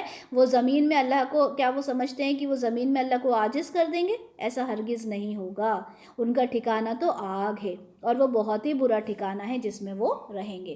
رکو نمبر 8 آیت نمبر 58 سے آیت نمبر 61 میں، اور اس میں یہاں پر واپس ہم جو سوشل ایٹیکیٹس ہیں ان کے بارے میں پڑھیں گے، جس طرح سے ہم نے رکو نمبر 4 میں پڑھے تھے سوشل لائف کے ایٹیکیٹس، مینرز کیا ہوتے ہیں، ہم واپس سے یہاں پر انہی چیزوں کو پڑھیں گے۔ اے ایمان والو، چاہیے کہ تم سے اجازت لے لیا کریں تمہارے غلام اور لونڈیاں، اور تمہارے وہ بچے جو ابھی بھی بلوغت کی عمر کو نہیں پہنچے، 3 اوقات میں، فجر کی نماز سے پہلے، اور جب تم اپنے کپڑے اتار دیتے ہو دوپہر کے وقت، اور عشاء کی نماز کے بعد، یہ 3 اوقات تمہارے پردے کے ہیں۔ ان اوقات کے بعد بلا اجازت آئیں تو تم پر اور ان پر کوئی حرج نہیں، تم ایک دوسرے کے پاس پھرتے پھراتے رہتے ہو۔ اسی طرح اللہ واضح کرتا ہے تمہارے لیے اپنی آیات، اور اللہ علیم ہے، اللہ حکیم ہے۔ اب مومنوں کے لیے یہ لازم کر دیا گیا کہ غلام ہیں، ٹھیک ہے، لونڈی ہے، یا نابالغ بچے ہیں۔ اب آپ دیکھیں، لونڈی سے اور نابالغ بچوں سے پردہ نہیں ہے، ٹھیک ہے، ان سے پردہ نہیں ہے، لیکن اس کے باوجود بھی 3 اوقات ایسے ہیں کہ جب آپ اپنی خلوت گاہ میں ہوں، آپ اپنے بیڈ روم میں ہوں، پرائیویسی آپ کو چاہیے، تو جب یہ لوگ اگر اندر آنا چاہیں تو آپ سے اجازت لیا کریں، یعنی آپ اپنے چھوٹے بچے کو بھی یہ مینرز سکھائیں کہ جب آپ اپنے بیڈ روم میں ہوں، ٹھیک ہے، یعنی آپ دوپہر میں جب آپ آرام کر رہے ہو، یا رات کو جب آپ سو رہے ہو، یا آپ جب فجر کی نماز سے پہلے ٹھیک ہے، یعنی جب آپ اٹھے نہیں ہوں ابھی. تو یہ 3 ایسے اوقات ہیں جب آپ کے گھر، آپ کے روم کے اندر جب کوئی انٹری لے، چاہے وہ آپ کی لونڈی کیوں نہ ہو. ٹھیک ہے، غلام تو آبویسلی غلام کو اگر ہم لے کر چلیں تو اس کے تو پھر الگ ہی معاملے ہو گئے. لیکن اگر نابالغ بیٹے ہیں تو ان کو بھی آپ سے اجازت لینا ہوگی اور تب وہ آپ کے کمرے کے اندر انٹر ہو سکتے ہیں. ٹھیک ہے، اور اس کے علاوہ وہ جب آنا چاہیں آ سکتے ہیں. ضروری نہیں ہے کہ چھوٹے بچے ہیں تو وہ اجازت لیں گے اور تبھی آپ کے کمرے میں انٹر ہوں گے، کیونکہ ان کو کام ہوتا ہے. اسی طرح سے جو لونڈی وغیرہ ہے ان کو آپ کے روم میں کام ہوتا ہے، وہ انٹر ہو سکتی ہیں، آ سکتی ہیں. لیکن یہ جو 3 اوقات ہیں، یا مطلب جس ٹائم آپ آرام کر رہے ہو، اپنے روم میں ہو، آپ کو پرائیویسی چاہیے، اس وقت آپ کے ان لوگوں کو بھی پرمیشن لے کر آپ کے روم کے اندر انٹر ہونا چاہیے. اور یہ چیز ہمیں اپنے بچوں کو سکھانی ہے. چھوٹے چھوٹے بچے ہیں ان کو بھی سکھائیں کہ آپ جب کمرے کے اندر آئیں تو پہلے نوک کریں، پرمیشن لیں اور پھر کمرے کے اندر انٹر ہوا کریں. ٹھیک ہے، یہ تربیت ہم نے اپنے بچوں کو دینا ہے. آیت نمبر 59. اور جب تمہارے بچے بلوغت کی عمر کو پہنچ جائیں تو چاہیے کہ وہ بھی اجازت لے، جیسے ان سے پہلے لوگ اجازت لیتے ہیں. اس طرح اللہ تمہارے لیے اپنی آیات کی وضاحت کرتا ہے اور اللہ علیم بھی اور حکیم بھی. پہلی آیت میں کیا بتایا، پچھلی آیت میں بتایا کہ جو نابالغ بچے ہیں وہ صرف انہی وقت میں انٹری کے وقت پوچھیں. لیکن بچے جب آپ کے بڑے ہو جائیں، جب بلوغت کو پہنچ جائیں، سمجھدار ہو جائیں، تو انہیں اجازت لینا چاہیے، یعنی ہر وقت آپ سے اجازت لے کر انٹر ہوں. ٹھیک ہے، وہی والی بات کہ جو محرم ہوتے ہیں تو محرم کے سامنے بھی ایسا نہیں ہے کہ آپ نے کوئی لحاظ ہی نہیں رکھنا. محرم کے سامنے بھی آپ نے لحاظ رکھنا. اور اسی کی ایک یہاں پر اگزامپل دے دی گئی کہ دیکھیں آپ کے بچے، آپ کے بیٹے، ٹھیک ہے، جب وہ بڑے ہو جائیں، بلوغت کو پہنچ جائیں تو آپ کے روم میں ایسے ہی انٹر نہ ہو جائیں، بلکہ آپ سے اجازت لیا کریں اور اس کے بعد آپ کے روم میں ان کو انٹر ہونا ہے. آیت نمبر 60. اور گھروں میں بیٹھے رہنے والی عورتیں جو اب نکاح کی امیدوار نہ ہوں تو ان پر کوئی حرج نہیں اگر وہ اپنے اضافی کپڑے اتار دیا کریں، بشرطے کہ زینت کی نمائش کرنے والی نہ ہو. اگر وہ اس معاملے میں احتیاط ہی کریں تو یہ ان کے لیے بہتر ہے. اللہ سب کو سننے والا اور ہر چیز کا جاننے والا ہے. اب وہ عورتیں جن کی ایک عمر ہو گئی ہے اور اب شادی کی کوئی خواہش نہیں رہی. ایک عمر کا اور شادی کا کیا مقصد ہے کہ جو انسان شادی کا طلبگار ہوتا ہے، ٹھیک ہے، تو اس کے اندر وہ ڈیزائرز، وہ فیلنگز ہوتی ہیں. اسی لیے تو جو ایک شادی کا جو ایک کانسیپٹ ہے وہ کیا ہوتا ہے، تاکہ آپ اپنی فیلنگز کو کنٹرول میں رکھ سکو. ایک ہسبینڈ اینڈ وائف کے بیچ میں جو ریلیشن شپ ڈیولپ ہوتا ہے، انہی فیلنگز کو کنٹرول کرنے کے لیے جو نکاح ہے وہ ضروری بتایا گیا تاکہ زنا تک انسان نہ پہنچے، گناہ میں، حرام کام میں نہ جائے. اس لیے اللہ تعالیٰ نے ایک حلال کام بتا دیا اور یہ خواہشات اللہ تعالیٰ نے ہر انسان کے دل میں رکھی ہے. لیکن جب ایک عورت ہے وہ بڈھی ہو گئی ہے، اس کی عمر نکل گئی ہے، اب اس کے اندر کوئی سیکشول ڈیزائرز نہیں رہی اور اس کو کوئی امید نہیں ہے نکاح کی امید کا مطلب کیا ہوا کہ اب اس کے اندر کوئی ڈیزائرز نہیں بچی کہ وہ اپنی زینت کو ظاہر کرے، تو اس کے لیے یہ حکم ہے کہ وہ اپنے اضافی کپڑے اتار دے. اب اضافی کپڑے سے کیا مراد ہے؟ ہم نے سورہ احزاب جب پڑھی تھی، آیت نمبر 59 تھی نا، آیت نمبر 59 میں ہم نے کیا پڑھا تھا سورہ احزاب کی؟ اللہ مجھے معاف کرے اگر میں آیت بھول رہی ہوں، ویسے شاید آیت نمبر 59 ہی تھی جس میں جلباب کا ذکر ہوا تھا کہ آپ نے جلباب اپنے اوپر لے لینا ہے. ٹھیک ہے، یعنی اپنا ایک ایکسٹرا آپ نے اوپر سے کپڑا اوڑھ لینا ہے، تو وہ ہوتا ہے آپ کا اضافی کپڑا. تو یہاں پر اس اضافی کپڑے کی بات ہو رہی ہے کہ اگر آپ وہ نہیں بھی لیتے ہو تو آپ کے لیے کوئی پرابلم نہیں ہے، بشرطے کہ آپ زینت کی نمائش کرنے والی نہ ہو. ایسا نہ ہو کہ آپ بڈھی ہو گئی ہو لیکن آپ کے دل کے اندر پھر بھی وہ خواہشات ابھی زندہ ہوں. اگر آپ کے اندر وہ خواہشات زندہ ہوں تو آپ کے لیے وہ الاؤڈ نہیں ہے. لیکن اب آپ اتنی بزرگ ہو گئی ہو کہ آپ کے اندر وہ خواہشات ختم ہو گئی ہیں، تو آپ وہ اضافی جو کپڑا ہے، جو اضافی دوپٹہ ہے، یا جو چادر جس کو ہم کہتے ہیں، یا عبایا جو ہم کہتے ہیں، اگر آپ اس کو نہیں بھی لیتے ہو تو اس میں کوئی حرج نہیں ہے. لیکن اس آیت کا دوسرا حصہ کیا ہے؟ اور اگر وہ اس معاملے میں احتیاط ہی کریں تو ان کے لیے بہتر ہے. یعنی اگر وہ اوپر سے اضافی کپڑا لے لیں، چادر اگر لے لیں تو یہ ان کے لیے زیادہ بہتر ہے. اور اللہ تو سب کچھ جاننے والا ہے، ہر چیز کو جاننے والا اور سننے والا. اللہ تعالیٰ تو ہر چیز کو بہتر طریقے سے جانتا ہے. آیت نمبر 61 رکو نمبر 8 کی آخری آیت ہے. یہاں پر بھی ایک چیز ایک جو مینرز جو ہوتے ہیں، ایٹیکیٹس جو ہوتے ہیں سوشل لائف کے، وہ یہاں پہ ڈسکرائب کیے گئے ہیں. ان کو دیکھتے ہیں.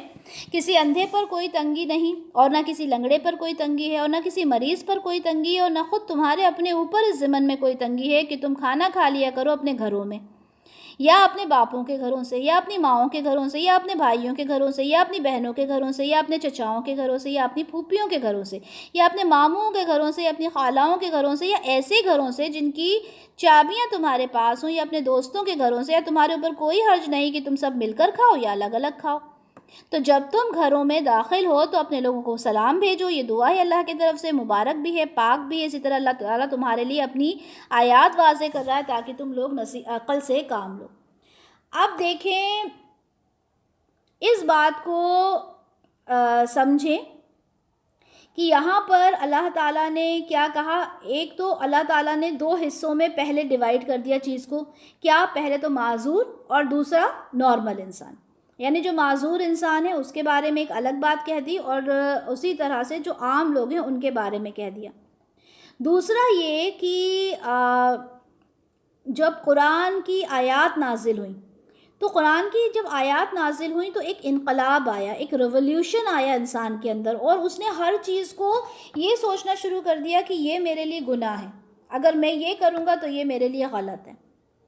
اب یہ چیز اتنی زیادہ ہو گئی کہ ابن عباس رضی اللہ عنہ کے بقول اللہ تعالیٰ نے جب ان کو یہ حکم دیا تھا کہ ایک دوسرے کے مال ناجائز طریقے سے نہ کھاؤ، تو وہ لوگ یہ سمجھنے لگے تھے کہ ایک دوسرے کے گھر کھانا کھانا، یعنی اپنے باپ کے گھر، اپنی ماں کے گھر، اپنی پھوپھی کے گھر، اپنے ماموں کے گھر، اپنے چچا کے گھر بھی کھانا کھانا جو ہے وہ غلط کام ہے. جب تک کہ وہ ہمیں باقاعدہ انویٹیشن نہ دیں، دعوت نہ دیں، تب ہم ان کے گھر جا کر نہ کھائیں. آج بھی ایسا ہوتا ہے، اگر ہمارے ماموں، ہماری خالہ یا کوئی ہمارے گھر پر آ جاتے ہیں تو کیا ہوتا ہے، وہ ہمارے گھر پر بیٹھ کر کھا لیتے ہیں. ٹھیک ہے. تو جب یہ آیت آئی کہ کسی کے گھر پہ ناجائز طریقے سے نہ کھاؤ، تو ان کو کیا لگا کہ ہم نے اپنے رشتہ داروں کے گھر، ہم نے کسی کے گھر، اپنے باپ کے گھر بھی، اگر، کیونکہ ظاہر سی بات ہے عرب کلچر کے اندر باپ کا گھر الگ ہوتا تھا، بیٹے کا الگ ہوتا تھا، تو ان کو لگتا تھا کہ ہم باپ کے گھر بھی جا کر نہیں کھا سکتے. یعنی جب تک اجازت نہ دی جائے جب تک کھانا ہمارے لیے مشکل ہے. اور تیسری بات یہ کہ اپنے گھروں میں کھا لیں. اپنے گھروں میں کھانے کا مطلب یہ ہے کہ آپ کے جو عزیز ہیں، وہی جو میں نے باپ والی بات کی کہ جو باپ کا گھر ہے، ماں کا گھر ہے، تو وہ آپ کے اپنے خود کے گھر جیسے ہیں، تو ان کے گھر میں کھانے کا بھی مطلب ان کو اجازت کی اسپیشلی ایسی ضرورت نہیں ہے کہ وہ ان سے کہ ان کو انوائٹ کیا جائے گا دین اونلی وہ کھانا کھائیں گے وہاں پر. تو یہاں پر اس چیز کو، اس کانسیپٹ کو کلیئر کرنے کے لیے یہ آیت آئی. اچھا، اب یہاں پر جو دوسری بات بتائی گئی، دیکھیں ایک بات تو یہ کلیئر ہو گئی کہ جو معذور ہیں، ٹھیک ہے، جو معذور انسان ہے، کسی بھی طرح سے فزیکل اس کو پرابلم ہے، تو وہ تو کھا ہی سکتا ہے، ٹھیک ہے، کیونکہ ایک معذور کی ایک الگ کنڈیشن ہوتی ہے. دوسرا وہاں پہ بتا دیا گیا کہ جو نارمل لوگ ہیں وہ بھی اپنے رشتہ داروں کے یہاں کھانا کھا سکتے ہیں، اس میں کوئی پرابلم نہیں ہے. اور پھر کیا کہا گیا، چاہے تو الگ الگ کھائیں یا ایک ساتھ بیٹھ کر کھائیں. اب وہاں پر کیا ہوتا تھا، کچھ لوگ الگ الگ کھانے کو برا سمجھتے تھے اور کچھ لوگ ایک ساتھ کھانے کو برا سمجھتے تھے. ٹھیک ہے. اب یہاں پر یہ بھی کہہ دیا گیا کہ چاہے تو تم الگ الگ کھاؤ، چاہے ایک ساتھ کھاؤ، اس میں کوئی حرج نہیں ہے. اب یہاں پر اس آیت سے کبھی بھی یہ مقصد نہیں نکالیں کہ ایک ساتھ کھانے کا مقصد یہ ہے کہ سارے مرد عورت ایک ساتھ بیٹھ گئے اور ایک جگہ پر بیٹھ کر ایک دسترخوان پہ کھا لیا. نہیں.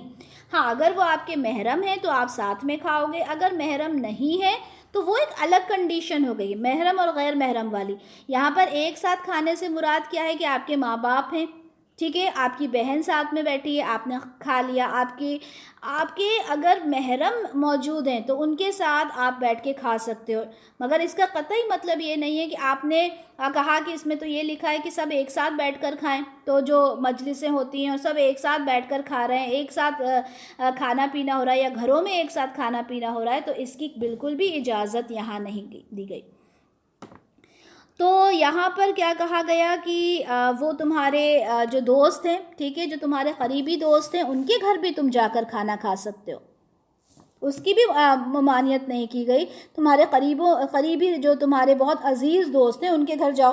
یہاں پر بھی وہی بات کہ اگر آپ کے ہسبینڈ کے دوست آپ کے گھر میں آتے ہیں تو وہ آپ کے محرم قطعی محرم نہیں ہیں. ٹھیک ہے، اگر وہ آپ کے گھر میں کھانا کھانا آنا چاہتے ہیں تو آپ اپنے ہسبینڈ کو بلائیں، وہ انہیں سرو کریں گے، لا کر دیں گے. آج کل کا جو کانسیپٹ ہو گیا ہے کہ بیویاں جا رہی ہیں جی بھائی بھائی کرتے ہوئے اور کھانا بھی لگا رہی ہیں اور بیٹھ بھی رہی ہیں، گپے بھی مار رہی ہیں، تو وہ کہیں بھی الاؤڈ نہیں ہے. ٹھیک ہے، دوستوں کے گھر جا کے کھانے کی یہاں پر اجازت دی گئی ہے، لیکن دوستوں کی بیویوں کا نہیں کہا کہ وہ بھی آپ کے ساتھ بیٹھ کر کھائیں گے. ٹھیک ہے، تو جتنا اللہ تعالیٰ نے ہمیں حکم دیا ہے ہم نے اسی کے اوپر غور کرنا ہے.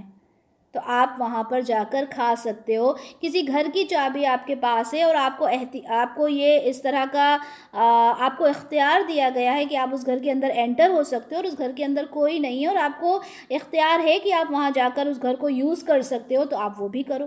اور جب آپ گھر کے اندر جاؤ تو آپ نے سلام کرتے ہوئے جانا ہے. اس کو ہم بہت پہلے رکوع نمبر 4 میں سمجھ چکے ہیں کہ سلام کر کے ہی انٹر ہونا ہے آپ کو گھر کے اندر، کیونکہ یہ ایک دعا ہے اور اللہ تعالیٰ اس دعا کو پسند کرتے ہیں. ٹھیک ہے، تو یہ ساری چیزیں آیت نمبر 61 میں ہم نے کیا دیکھی؟ آیت نمبر 61 میں ہم نے یہ دیکھا کہ جو کوئی معذور ہے اس کے اوپر تو کوئی تنگی نہیں ہے کہ وہ کہاں کھا رہا ہے. اس کے بعد یہ ہے کہ آپ اگر آپ معذور نہیں ہو، آپ ٹھیک ٹھاک ہو، تو آپ اپنے رشتہ داروں کے گھر میں، پوری لسٹ یہاں پر باقاعدہ دی ہوئی ہے، آپ ان کے گھر میں جا کر کھانا کھا سکتے ہو. اس کے بعد تیسری چیز یہاں پر یہ بتائی گئی کہ آپ اپنے دوستوں کے گھر پہ بھی جا کر کھانا کھا سکتے ہو. چوتھی چیز یہ بتائی گئی کہ آپ چاہے تو الگ الگ کھاؤ، چاہے ایک ساتھ کھاؤ، دونوں میں کوئی حرج نہیں ہے. ٹھیک ہے، مطلب ایسا نہیں ہے کہ ایک دسترخوان بچھائے تو سارے گھر والے ایک ساتھ ہی بیٹھیں گے، ایسا بھی ضروری نہیں ہے. اور اگر الگ الگ کھانا چاہیں تو کھا سکتے ہیں، اور لیکن ایسا بھی نہیں کہ الگ الگ ہی بیٹھ کے کھاؤ، یہ تمہارا یہ تمہارا یہ تمہارا، ساتھ نہیں بیٹھ سکتے. دونوں ہی چیز کی جیسا کنڈیشن، جس طرح کی کنڈیشن ہو اس طرح سے آپ کام کو کر سکتے ہو. تو یہ چیزیں یہاں آیت نمبر 61 میں بتائی. اور ایک چیز اور بتائی کہ جب آپ گھر میں انٹر ہو تو سلام ضرور کر دو. وہ سلام کی امپورٹنس یہاں پہ 2 بار بتائی گئی ہے. اچھا، یہاں پر ہمارا رکوع ختم ہوتا ہے، ہم پہنچتے ہیں رکوع نمبر 9 اور یہ ہمارا آخری رکوع ہے اس سورہ کا. آیت نمبر 62 سے آیت نمبر 64 تک ہے. اس میں جماعتی زندگی کے بارے میں ہی ہم پڑھیں گے. مومن تو صرف وہی ہے جو ایمان لائے اللہ پر اور اس کے رسول پر، اور جب وہ کسی اجتماعی کام کے ضمن میں رسول اللہ صلی اللہ علیہ وسلم کے ساتھ ہوتے ہیں تو وہاں سے جاتے نہیں جب تک کہ ان سے اجازت نہ لے لیں. یقیناً جو لوگ آپ سے اجازت طلب کرتے ہیں وہی ہیں جو ایمان رکھتے ہیں اللہ پر اور اس کے رسول پر. پھر جب وہ آپ سے اجازت مانگیں اپنے کسی عذر کی وجہ سے تو آپ ان میں سے جس کو چاہیں اجازت دیجیے اور ان کے لیے اللہ سے استغفار کیجیے. یقیناً اللہ تعالیٰ بہت بخشنے والا، بہت رحم کرنے والا ہے. اب دیکھیں یہاں پر جو ایٹیکیٹس بتائے گئے ہیں کہ اپنے امیر سے، آپ کا جماعت کا جو امیر ہے، جو آپ کا ہیڈ ہے، اس سے آپ نے اجازت لینا ہے. جب آپ وہاں سے، اس جماعت سے، آپ اس گیدرنگ سے، اس میٹنگ سے، وہاں جب ان کے ساتھ موجود ہیں اور آپ کا ہیڈ وہاں پر ہے، ٹھیک ہے، تو آپ نے اس سے اجازت لینی ہے اور اجازت لینے کے بعد آپ نے وہاں سے جانا ہے. یہ آپ کے مینرز میں آتا ہے. ٹھیک ہے، تو یہاں پر ایسا نہیں، اگر ایسا نہیں ہوگا تو کیا ہوگا؟ ہر انسان ایک لیڈر کیوں بنایا جاتا ہے؟ ایک لیڈر اس لیے بنایا جاتا ہے وہ سب کو لیڈ کرے. اگر آپ اپنی مرضی سے چلیں گے تو کیا ہوگا؟ ایک کہیں جائے گا، دوسرا کہیں جائے گا. تو یہاں پر اس چیز کو بتا دیا گیا کہ جب جو آپ اجتماعی کام کرو، یعنی کوئی بھی کام کو جب اجتماعی طور پہ آپ کر رہے ہو تو آپ نے اجازت لینی ہے. آپ بنا اجازت وہاں سے نہیں جا سکتے. ٹھیک ہے، اب یہ بات رسول اللہ صلی اللہ علیہ وسلم کے ضمن میں کہی جا رہی ہے کہ جو ایمان والے ہیں وہ آپ کی اجازت سے بغیر وہاں سے نہیں جا سکتے. لیکن اگر ہم آج کی تاریخ میں اس کو دیکھیں، تعویل عام میں ہم اس کو دیکھیں، تو اپنے آپ کا جو لیڈر ہے، آپ کا جو ہیڈ ہے، ٹھیک ہے، جو آپ کو لیڈ کر رہا ہے، اس سے آپ نے پرمیشن لینا ضروری ہے. اور جو صحابہ تھے، جو مومنین تھے، ان کی تو یہ صفت تھی کہ وہ آپ سے اجازت لیے بنا کہیں نہیں جاتے تھے. اگر آپ کی محفل میں بیٹھے ہوئے ہیں تو آپ سے پرمیشن لیں گے اور تب جائیں گے. ٹھیک ہے، اور ویسے تو کوشش ان کی ہوتی تھی کہ جب تک آپ صلی اللہ علیہ وسلم نہ اٹھیں تو وہ جائیں نہ، لیکن اگر کوئی عذر پیش آ جائے تو ہاں وہ اجازت لیں اور اجازت لے کر جا سکتے ہیں. آپ کو یہ اختیار دیا کہ آپ جس کو چاہیں اجازت دے دیں یا جس کو چاہیں آپ روک لیں کہ ابھی آپ رکیں، آپ سے مجھے کچھ کام ہے. اور یہ سب کہنے کے بعد اللہ تعالیٰ یہ بھی فرما رہے ہیں کہ آپ ان کے لیے بخشش کی دعا کیا کریں، یقیناً اللہ تعالیٰ بخشنے والا اور مہربانی کرنے والا ہے۔ ٹھیک ہے، تو اس آیت میں ہم نے کیا دیکھا کہ آپ کا کوئی جب لیڈر، کوئی آپ کا ہیڈ اگر آپ کا موجود ہو اور آپ کو وہاں سے نکلنا ہو تو آپ نے پرمیشن لینا ہے اور اس کے بعد جانا ہے۔ وہی چیز آپ صلی اللہ علیہ وسلم اور ان کے صحابی کے لیے اللہ تعالیٰ نے بتایا۔ آیت نمبر 63، تم لوگ رسول اللہ صلی اللہ علیہ وسلم کے بلانے کو ایسا نہ سمجھ لو جیسے تمہارا آپس میں ایک دوسرے کو بلانا۔ اللہ خوب جانتا ہے تم میں سے ان لوگوں کو جو ایک دوسرے کی اوٹ میں سے کھسک جاتے ہیں۔ تو جو لوگ رسول اللہ صلی اللہ علیہ وسلم کے حکم کی مخالفت کرتے ہیں انہیں ڈرنا چاہیے کہ ان پر کوئی آزمائش آ جائے یا ان کو کوئی دردناک عذاب آ پکڑے۔ یہاں پر جو لفظ استعمال ہوا ہے وہ ہے دعاء الرسولی۔ ٹھیک ہے، اب اس کو ہم سمجھتے ہیں کہ اس کا کیا مقصد ہے۔ دعا کا مطلب بلانا ہے، ایک تو ہوتا ہے بلانا، آواز دے کے بلانا کسی کو، دوسرا ہوتا ہے دعا کرنا، اور تیسرا ہے پکارنا۔ ٹھیک ہے، تینوں چیزیں اور تینوں کے مطلب کو ہم سمجھتے ہیں۔ سب سے پہلے یہ کہ رسول کے بلانے کو عام آدمیوں کے بلانے کی طرح نہ سمجھیں۔ ٹھیک ہے، اگر رسول اگر آپ کو بلا رہا ہے، اللہ کا رسول آپ کو کسی کام کے لیے بلا رہا ہے تو وہ ایک امپورٹنس رکھتی ہے وہ بات۔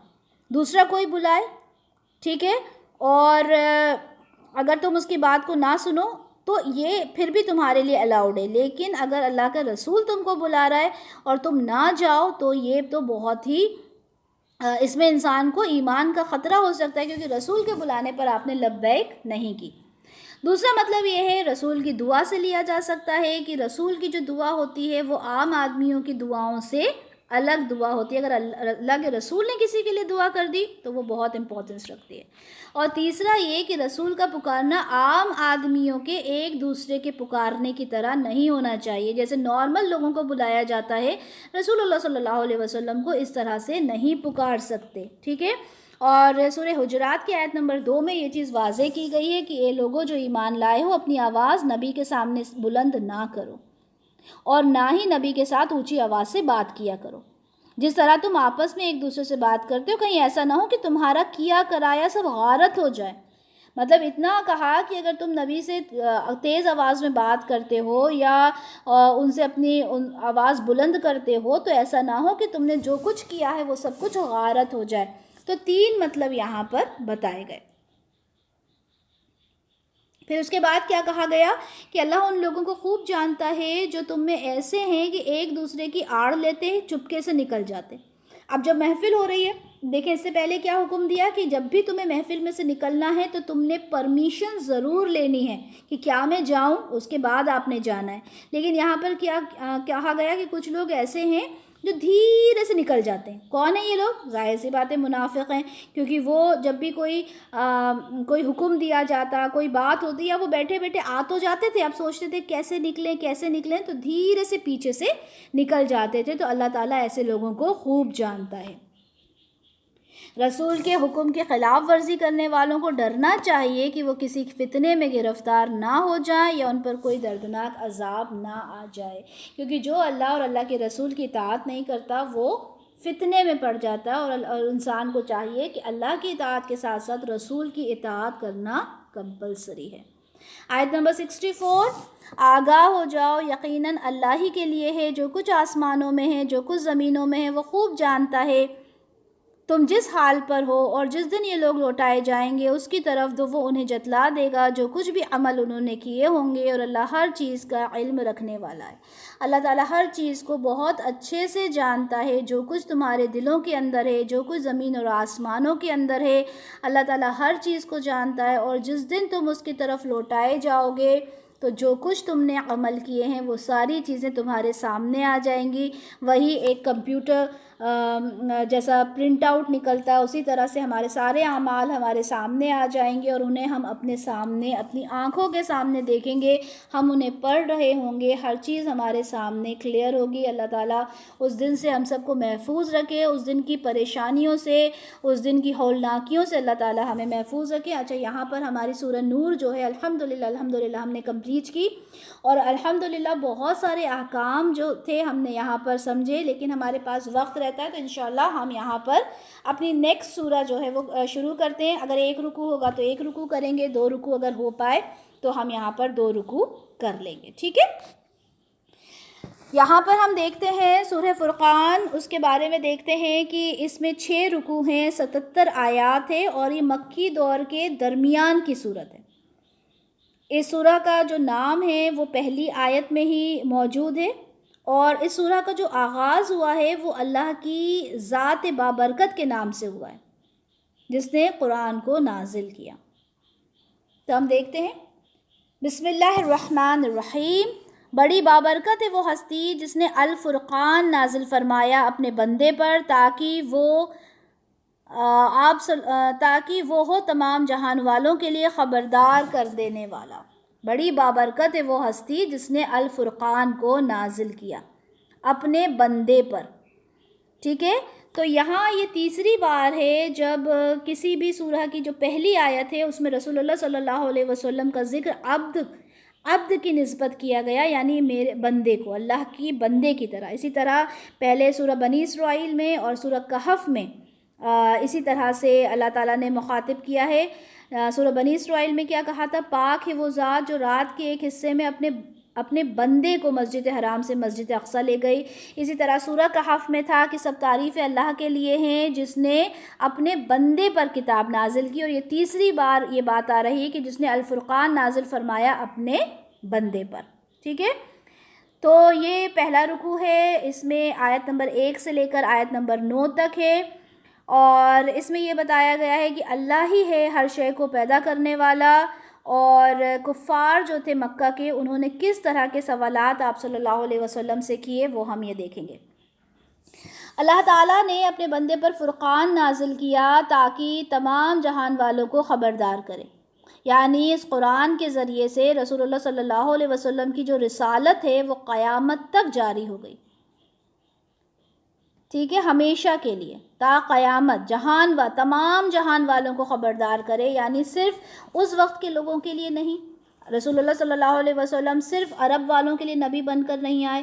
رسول اللہ صلی اللہ علیہ وسلم صرف اس دور کے لوگوں کے لیے نبی بن کر نہیں آئے, بلکہ اللہ کے رسول جو آئے ہیں وہ تا قیامت تک کے لیے رسول بن کر آئے ہیں. اور یہ جو قرآن ہے, یہ قرآن کا جو پیغام ہے, رسول اللہ صلی اللہ علیہ وسلم ضرور اس دنیا سے چلے گئے ہیں لیکن اس کو پھیلانے کا کام ابھی بھی جاری ہے. آپ اور ہم یہاں بیٹھ کر کیا کر رہے ہیں, ہم اسی کام کو آگے لے کر جا رہے ہیں نا, کہ اس قرآن کو سمجھیں, اس کے احکام کو سمجھیں, اور تبھی ہم اس ذمہ داری کو پورا کر دیں گے جو ہمارے کندھوں پر بھی ڈلی ہے کہ ہم نے اس کام کو پوری طرح سے آگے پہنچا دینا ہے. یہ بار بار قرآن میں کہی گئی ہے کہ رسول اللہ صلی اللہ علیہ وسلم کسی خاص دور, کسی خاص قوم, کسی خاص قبیلے کے لیے نہیں آئے ہیں, بلکہ قیامت تک کے لیے ہر انسان کے لیے رسول بن کر آئے. صحیح مسلم کی حدیث 1163 میں ہے کہ رسول اللہ صلی اللہ علیہ وسلم فرماتے ہیں کہ مجھے 5 چیزیں عطا کی گئی ہیں جو مجھ سے پہلے کسی اور نبی کو نہیں دی گئیں. دیکھیں, ہر نبی اپنی ایک قوم کے لیے نبی ہوتا تھا, لیکن رسول اللہ صلی اللہ علیہ وسلم جتنے بھی لوگ ہیں سب کے لیے نبی ہیں. اس میں کیا کہا گیا کہ ہر نبی خاص اپنی قوم کی طرف بھیجا جاتا تھا, اور مجھے ہر سرخ ہر سیاہ کی طرف بھیجا گیا, یعنی ہر انسان کے لیے میں نبی بنا کر بھیجا گیا ہوں, میں کسی خاص قوم کے لیے نہیں بھیجا گیا.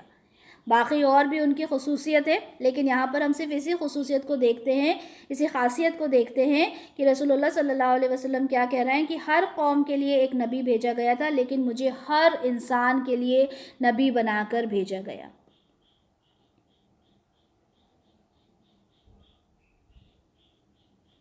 تو یہ چیز یہاں پر بتا دی گئی. اور یہاں پہ دیکھیں فرقان لفظ بھی آیا ہے نا, کہ یہاں پر اللہ تعالیٰ نے قرآن نہیں کہا, اللہ تعالیٰ نے کیا کہا, نازل کیا ہم نے فرقان.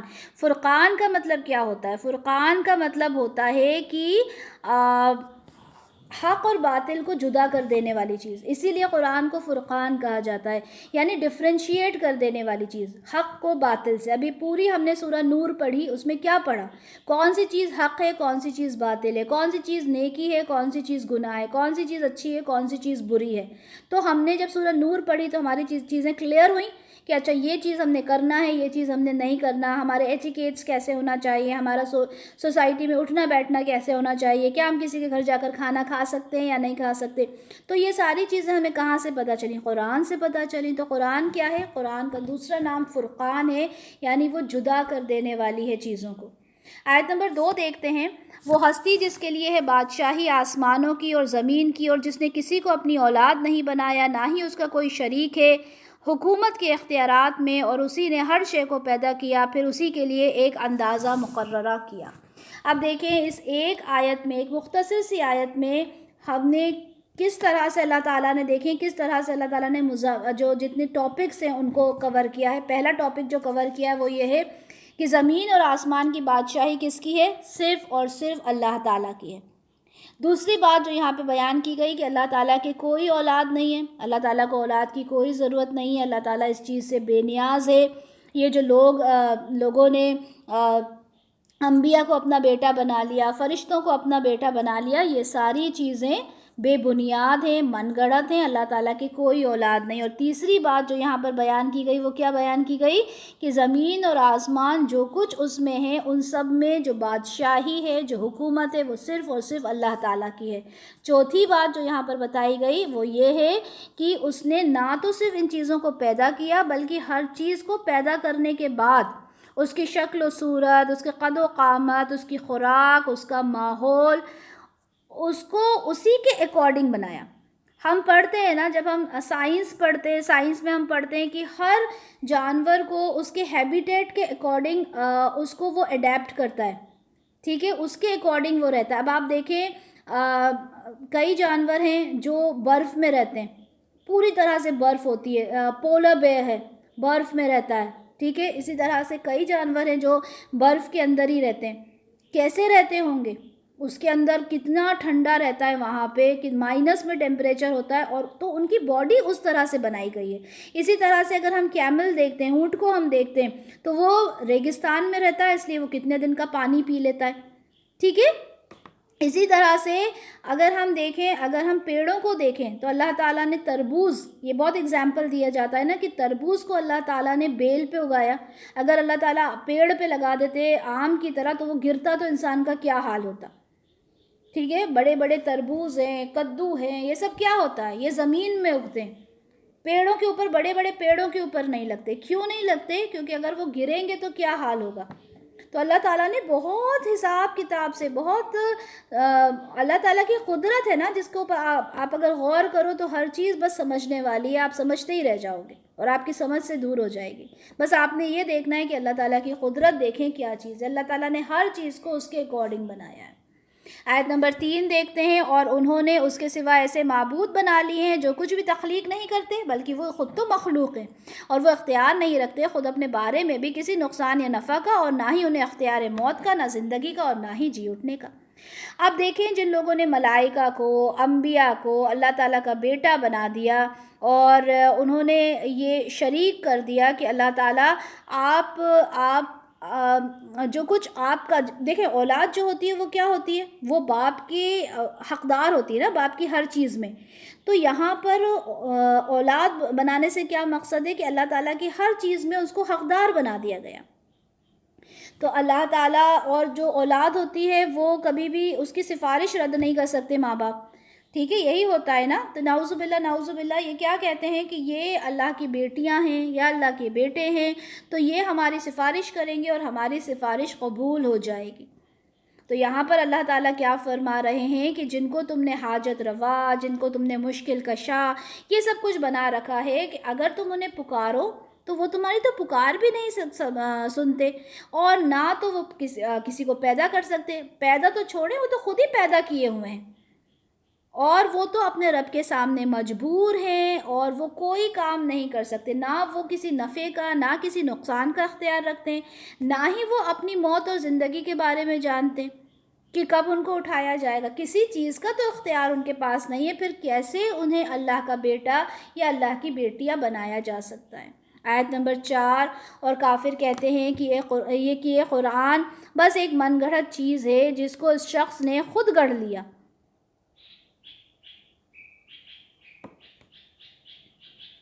اور اس کی مدد کی ہے اس پر، اور لوگوں نے، یہ لوگ ظلم اور جھوٹ پر یہ لوگ اتر آئے ہیں۔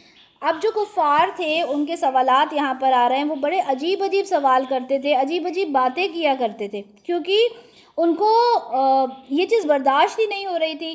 ایک تو پرابلم تھی کہ قبیلے کی جو لڑائیاں تھیں، کہ یہ ایک ہمارے دشمن قبیلے میں سے ایک لڑکا جو نہ کوئی سردار ہے نہ کچھ ہے، وہ رسول ہونے کا دعویٰ کر رہا ہے، ٹھیک ہے، تو یہ چیز وہ برداشت ہی نہیں کر پاتے تھے۔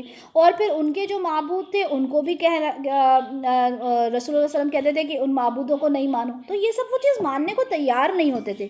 تو وہ کیا کہتے تھے کہ یہ کچھ نہیں ہے، یہ تو ایک من گھڑت چیز ہے، یہ جو کتاب ہے یہ من گھڑت، نعوذ باللہ، یہ کتاب ہے جس کو اس شخص نے خود گڑھ لیا ہے، خود ہی لکھ لیا ہے، اور اس کی مدد کچھ لوگوں نے کی ہے۔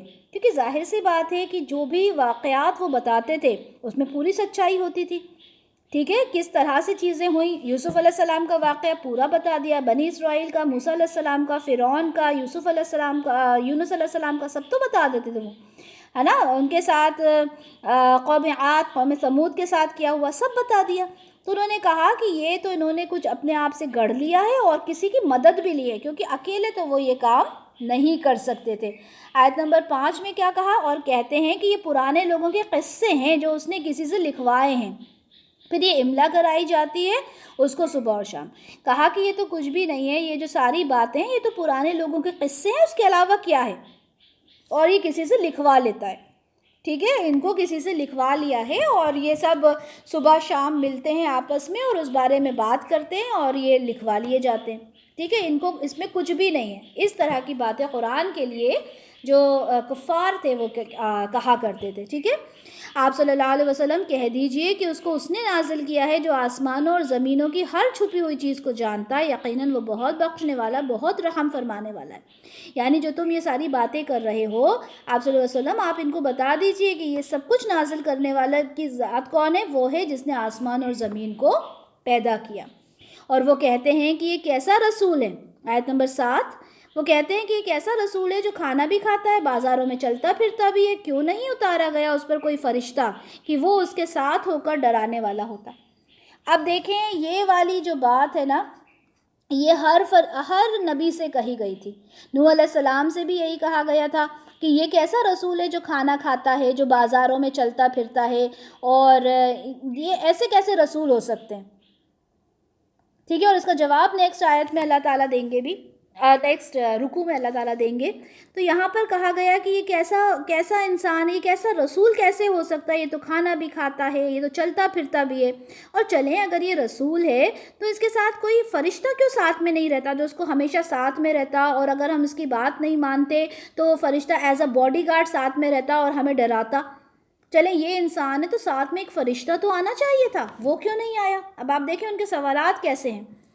آیت نمبر 8 میں، یا اتارا جاتا اس پر کوئی خزانہ، یا اس کے لیے کوئی باغ ہوتا جس میں سے یہ کھاتا پیتا، اور ان ظالموں نے تو یہ تک کہا کہ اگر تم لوگ صرف ایک سحر زدہ شخص کی پیروی کر رہے ہو۔ اب انہوں نے کیا کہا کہ اچھا اگر یہ کوئی رسول ہے تو پہلی بات تو یہ کھاتا پیتا کیوں ہے، بازاروں میں کیوں گھومتا ہے، اس کے ساتھ کوئی فرشتہ کیوں نہیں ہے۔ پھر انہوں نے کہا کہ اگر یہ کوئی نبی ہے، رسول ہے اللہ کا بھیجا ہوا، تو اس کے پاس کوئی خزانہ کیوں نہیں ہے، یا اس کے پاس کوئی باغ کیوں نہیں ہے، کیوں اتنی مفلسی میں جیتا ہے یہ، کیوں نہیں اس کے پاس خزانے ہیں کہ اس میں سے باغ ہوتا جس میں سے کھاتا پیتا۔ اور ان ظالموں نے تو یہ تک کہہ دیا کہ یہ تو کوئی سحر زدہ شخص ہے، یہ تو کوئی، اس کے اوپر تو کوئی سحر ہو گیا ہے، کوئی جادو ٹونا ہو گیا، یہ اپنی طرف سے نہیں بولتا۔ اور یہی بات ہوئی بھی تھی کہ جب آپ صلی اللہ علیہ وسلم نے کہا تھا کہ میں اللہ کی طرف سے بھیجا ہوا رسول ہوں، جب آپ غار حرا سے واپس آئے تھے اور آپ نے یہ سب باتیں کی تھیں، تو لوگوں نے کیا کہا تھا کہ یہ بہت وقت تک وہاں اکیلے رہتے تھے تو ان کے اوپر کچھ اثرات ہو گئے ہیں، تو یہ ساری باتیں ماننے کو تیار نہیں ہوتے تھے، اور اس طرح کی باتیں وہ کیا کرتے تھے۔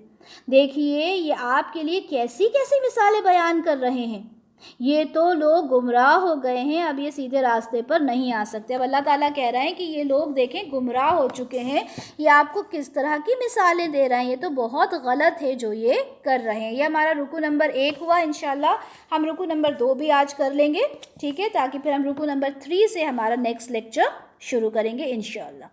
رکوع نمبر 2 آیت نمبر 10 سے آیت نمبر 20 تک ہے، اور پہلے رکوع میں جو سوالات ہوئے ان کے جواب ہم اس رکوع میں دیکھیں گے، اور اس میں ہم یہ بھی دیکھیں گے کہ شرک کرنے والوں کا آخرت میں کیا انجام ہوگا۔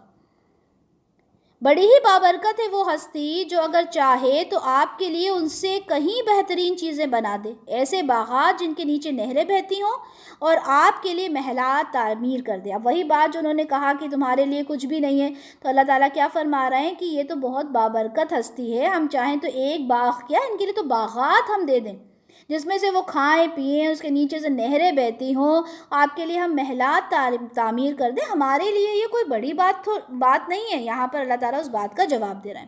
اصل بات یہ ہے کہ ان لوگوں نے قیامت کو جھٹلا دیا ہے، اور جو قیامت کو جھٹلاتا ہے اس کے لیے ہم نے بھڑکتی ہوئی آگ تیار کر رکھی ہے۔ ایسا نہیں ہے کہ وہ یہ باتیں کر کے آپ کو جھٹلانا چاہ رہے ہیں، بلکہ وہ تو قیامت کو جھٹلا رہے ہیں جو اس طرح کی باتیں کرتے ہیں۔ اور قیامت کیا ہے؟ قیامت میں بھڑکتی ہوئی آگ تیار کی گئی ہے، جیسا کہ ہم نے پہلے بھی حدیث شیئر کی تھی کہ یہ جو آگ ہے یہ جو 70 ٹائمز اس سے زیادہ مطلب تیز ہے اس کی جو تپش ہے اس آگ کی جو جہنم میں۔ سوچیں ابھی ہم اتنا جل جاتے ہیں تو وہ 70 ٹائمز وہ آگ کیا آگ ہوگی۔ اللہ تعالیٰ ہم سب کو محفوظ رکھیں۔ اور جب دور سے ان کو دیکھے گی تو وہ سنیں گے اس کے جوش اور اس کی پھنکار کو، یعنی وہ آگ اتنی زبردست ہوگی کہ دور سے ہی ان کو دیکھ لے گی، اور جب وہ دیکھ لے گی آگ ان کو تو وہ اس کی جو آواز، اس کا جو جوش ہے وہ دیکھیں گے، وہ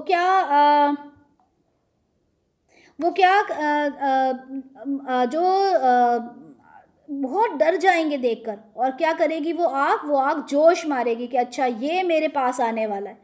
ہوتا ہے نا کوئی اپنا شکار دیکھ کر خوش ہو جاتا ہے، ایسے ہی وہ جو آگ ہے وہ دیکھ کر خوش ہو جائے گی جہنم کی کہ یہ میرے پاس آنے والا ہے۔ اللہ اکبر، اللہ اکبر۔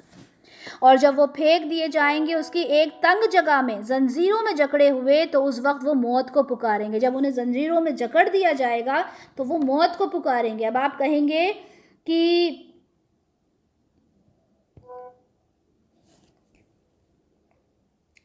جی، اب وہ کہیں گے کہ ہمیں موت کیوں نہیں آ جاتی؟ اب وہ موت ان کو کیسے آئے گی؟ اب تو وہ آلریڈی مر چکے ہیں، لیکن وہ موت کو پکاریں گے۔ کیا ہوتا ہے آج بھی انسان جب پریشان ہوتا ہے تو وہ کہتا ہے کہ ہمیں موت آ جائے، ہمیں موت آ جائے، لیکن ہوتا کیا ہے؟ لیکن جب موت آ جاتی ہے تو وہ تو اس سے دردناک، اس سے زیادہ خوفناک کوئی چیز ہے ہی نہیں۔ تب ان سے کہا جائے گا آج ایک ہی موت کو نہ پکارو بلکہ بہت سی موتوں کو پکارو۔ اللہ تعالیٰ کہہ رہا ہے ایک موت کو کیوں پکار رہے ہو؟ ایک سے زیادہ موتوں کو پکارو، لیکن اب تمہیں کوئی موت نہیں آئے گی۔ اب تم چاہے کچھ بھی کر لو، اب تو کچھ نہیں ہونا۔ آپ کہہ دیجئے کیا یہ انجام بہتر ہے؟ یعنی جو انجام آپ کے ساتھ پہلے ہو گیا، ٹھیک ہے، آیت نمبر 15، آپ کہہ دیجئے کیا یہ انجام بہتر ہے یا ہمیشہ رہنے کی وہ جنت جس کا وعدہ کیا گیا تھا متقی بندوں سے، ان کے لیے وہ ہوگی بدلہ اور ان کے لوٹنے کی جگہ۔ اب آپ بتائیں جو جہنم کے بارے میں تذکرہ کیا وہ بہتر ہے یا وہ باغات آپ کے لیے بہتر ہیں جو متقی کو دیے جائیں گے، اور وہ ہے بہترین جگہ آپ کے لیے، وہ بہترین جگہ ہے رہنے کے لیے۔ ان کے لیے اس میں ہر وہ شے ہوگی جو وہ چاہیں گے، اس میں رہیں گے ہمیشہ ہمیشہ۔ یہ آپ کے رب کے ذمے ایک واجب وعدہ ہے مانگا ہوا۔ دیکھیں وہاں پر یہ سورہ آل عمران میں یہ دعا کی گئی تھی کہ ہمارے پروردگار تو نے اپنے رسولوں کے ذریعے ہم سے جو وعدے کیے ہیں وہ پورے فرما، اور ہمیں قیامت کے دن رسوا نہ کرنا، بے شک تو اپنے وعدے کے خلاف نہیں کرتا۔ تو اللہ تعالیٰ سے جو دعا مانگی گئی تھی، جو اللہ تعالیٰ وعدہ کر رہے ہیں، اللہ تعالیٰ جو وعدہ کرتے ہیں کہ میں اپنے بندوں کو بہت اچھا ایک جنت میں جو ایک نظام ہوگا، اس کی جو خوبصورتی بیان کی گئی ہے، اللہ تعالیٰ نے جو قرآن کے اندر جو اس کا تذکرہ کیا ہے، اللہ تعالیٰ کہہ رہے ہیں کہ وہ میں تمہیں ضرور دوں گا، مجھ سے جو وعدہ مانگا گیا ہے یا جو میں نے تم سے وعدہ کیا ہے وہ ضرور ضرور پورا ہوگا۔ اور جس دن وہ ان کو جن کو یہ لوگ اللہ کے سوا جن کی پرستش کرتے ہیں ان سب کو جمع کرے گا اور فرمائے گا کیا میرے ان بندوں کو تم نے گمراہ کیا تھا یا وہ خود راستے سے بھٹک گئے تھے؟ اب دیکھیں اللہ تعالیٰ سارے لوگوں کو جمع کریں گے، ٹھیک ہے، جمع کرنے کے بعد کس کو جمع کریں گے؟ ان لوگوں کو بھی جمع کریں گے جن کی یہ عبادت کیا کرتے تھے، جن کی انہوں نے قبریں بنا لی تھی، جن کے مزار پر یہ سجدہ کرتے تھے، یہاں تک کہ انبیاء کو بھی، ٹھیک ہے، نبیوں کو بھی بلا کے اللہ تعالیٰ سوال کریں گے کہ یہ کیسے گمراہ ہو گئے، کیسے راستے سے بھٹک گئے، تو وہ کہیں گے آیت نمبر 18 میں، تو وہ کہیں گے تو پاک ہے، ہمارے لیے تو یہ روا ہی نہیں تھا کہ ہم تیرے سوا کسی اور کو اپنا ولی بناتے. تو نے انہیں اور ان کے آباء و اجداد کو دنیا کا ساز و سامان دیا، یہاں تک کہ وہ یاد دہانی کو بھول گئے اور یہ تباہ ہونے والے لوگ تھے. اب جب اللہ تعالیٰ نے سب کو جمع کیا، اللہ تعالیٰ نے نبیوں کو بھی جمع کیا اور ان سے سوال کیا، اولیاء کو بھی جمع کیا، سب سے سوال کیا کہ بھائی یہ سب کیوں ہوا، کیسے ہوا، یہ کیسے بھٹک گئے. تو وہ کیا کہیں گے، تو پاک ہے، ہمارے لیے تو یہ روا ہی نہیں تھا کہ ہم تیرے سوا کسی کو اپنا ولی بناتے. تو نے تو انہیں اور ان کے آباء و اجداد کو دنیا کا سارا ساز و سامان دیا تھا.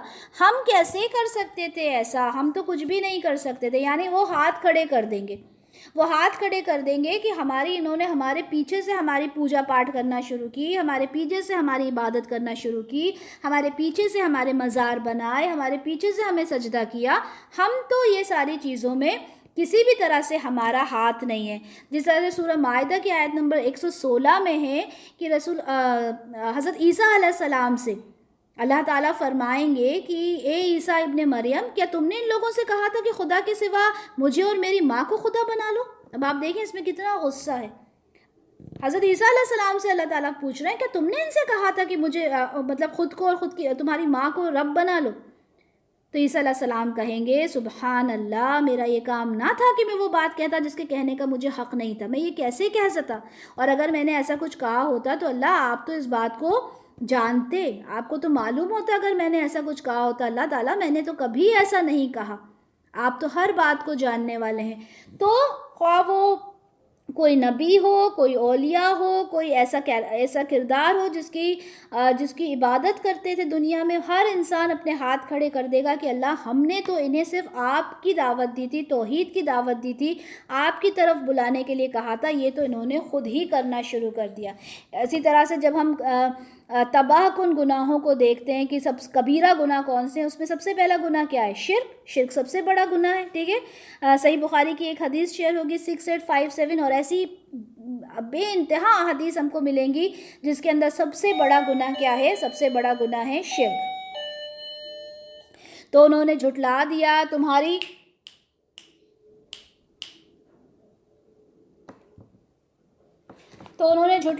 تمہاری ان باتوں کو، تب یہ تمہارے بس میں ہے عذاب کو لوٹانا اور نہ تمہارے بس میں ہے عذاب کو لوٹانا اور نہ ہی کوئی مدد، اور جو کوئی تم میں سے ظلم کا مرتکب ہوا ہے ہم اسے چکھائیں گے اب بہت بڑا عذاب. یعنی دیکھو ان لوگوں نے تو انکار کر دیا اس بات کے لیے، اب انکار کر دیا تو اس کے بعد کچھ نہیں ہونا. ٹھیک ہے، اب جن کی تم حمایتی کرتے تھے، جن کی تم پوجا پاٹ کرتے تھے، کیا ہو گیا؟ اب وہ تو تمہارے لیے کچھ بھی، تمہارے لیے نہ تو کوئی سفارش کر رہا ہے، نہ تمہاری طرف کچھ کہہ رہے، تو اب تم تو ظلم کے مرتکب ہو گئے ہو. آخری آیت ہے رکو نمبر 2 کی، اور ہمارے آج کے لیکچر کی بھی آخری آیت ہے. اور آپ سے پہلے ہم نے جتنے بھی رسول بھیجے وہ سب کھانا بھی کھاتے تھے. اب یہ وہی سوال کا جواب ہے جو وہاں پر دیا گیا تھا کہ یہ کیسا رسول ہے جو کھانا کھاتا ہے. تو آپ سے پہلے ہم نے جتنے بھی رسول بھیجے وہ سب کھانا بھی کھاتے تھے، بازاروں میں چلتے پھرتے بھی تھے، اور ہم نے تمہارے بعض کو بعض کے لیے آزمائش بنایا ہے. اور اے مسلمانوں، کیا تم صبر کرتے ہو؟ اور آپ صلی اللہ علیہ وسلم کا رب سب کچھ دیکھنے والا ہے. تو یہاں پر جواب دیا جا رہا ہے، جب پوچھا گیا کہ یہ رسول کیسے کھانا کھاتا ہے، کیسے بازاروں میں چلتا پھرتا ہے، تو یہاں پر اللہ تعالیٰ فرما رہے ہیں کہ آپ سے پہلے جتنے بھی رسول تھے وہ سب بھی تو کھانا کھاتے تھے، وہ سب بھی تو بازاروں میں جاتے تھے. کیا تم ان رسولوں کو نہیں جانتے؟ کیا تم نوح علیہ السلام کو نہیں جانتے؟ اگر نوح علیہ السلام سے ہم شروع کرتے ہیں تو تم ان کو تو مانتے ہو نا کہ نوح علیہ السلام اللہ کے رسول تھے. تم جتنے بھی نبیوں کے بارے میں، جتنے رسولوں کے بارے میں تم جانتے وہ سب تو چلتے پھرتے تھے، وہ سب تو کھانا کھاتے تھے. اور ہم نے تمہارے بعض کو بعض کے لیے آزمائش بنایا. بعض کو بعض کے لیے آزمائش بنایا یعنی اہل ایمان کے لیے جو منکر تھے، جو مانتے نہیں تھے باتوں کو، وہ آزمائش ہیں. ٹھیک ہے، آزمائش کیسے ہیں؟ آزمائش اس طرح سے ہیں کہ وہ جب اس طرح کی باتیں کرتے تھے تو اہل ایمان بھی ان باتوں کو سنتے تھے. وہ جب دلیلیں پیش کیا کرتے تو اہل ایمان بھی سنتے تھے، اور یہ ایک بات آ جاتی تھی کہ اچھا یہ جو باتیں کہہ رہے ہیں وہ کہیں صحیح تو نہیں ہے. وہ جو باتیں کر رہے ہیں، مطلب وہ ایک ایسا ماحول تھا کہ اچھے اچھے ایمان والے، جیسے وہ واقعہ ہوا تھا معراج کا، تو لوگ جو مسلمان تھے، جو ایمان لے کر آ گئے تھے یا لے کر آنا چاہتے تھے، وہ بھی تھوڑا سا کشمکش میں ہو گئے تھے کہ ہاؤ از دیٹ پاسبل کہ کوئی انسان یہاں سے اتنی دور چلا جائے گا. تو یہ ایک آزمائش تھی، متقیوں کے لیے بھی ایک آزمائش تھی جو یہ منکر جو ان کے سامنے پیش کر رہے تھے. اور یہ ساری جو آزمائش ہے، یہ ساری باتیں، ان باتوں کو سمجھنے کے بعد کیا کہا جا رہا ہے، اب تم کو صبر آ گیا کہ آزمائش کی یہ حالت اس مقصد کے لیے، اس مقصد خیر کے لیے کتنی ضروری ہے جس کے لیے تم کام کر رہے ہو. کیا اب تم وہ چوٹیں کھانے پر، اس پریشانیوں کو جھیلنے کے لیے کیا راضی ہو جو اس آزمائش کے دور میں لگنا ضروری ہے؟ کیا تم اب اس چوٹ کو کھانے کے لیے تیار ہو؟ اب تمہیں صبر آ گیا، اب تم نے سن لی، اب سمجھ میں آ گئی ساری باتیں. ٹھیک ہے، تو یہ سارے سوالوں کے جواب جو رکو نمبر 1 میں سوال کیے گئے تھے، ان کے جواب رکو نمبر 2 میں دے دیے گئے.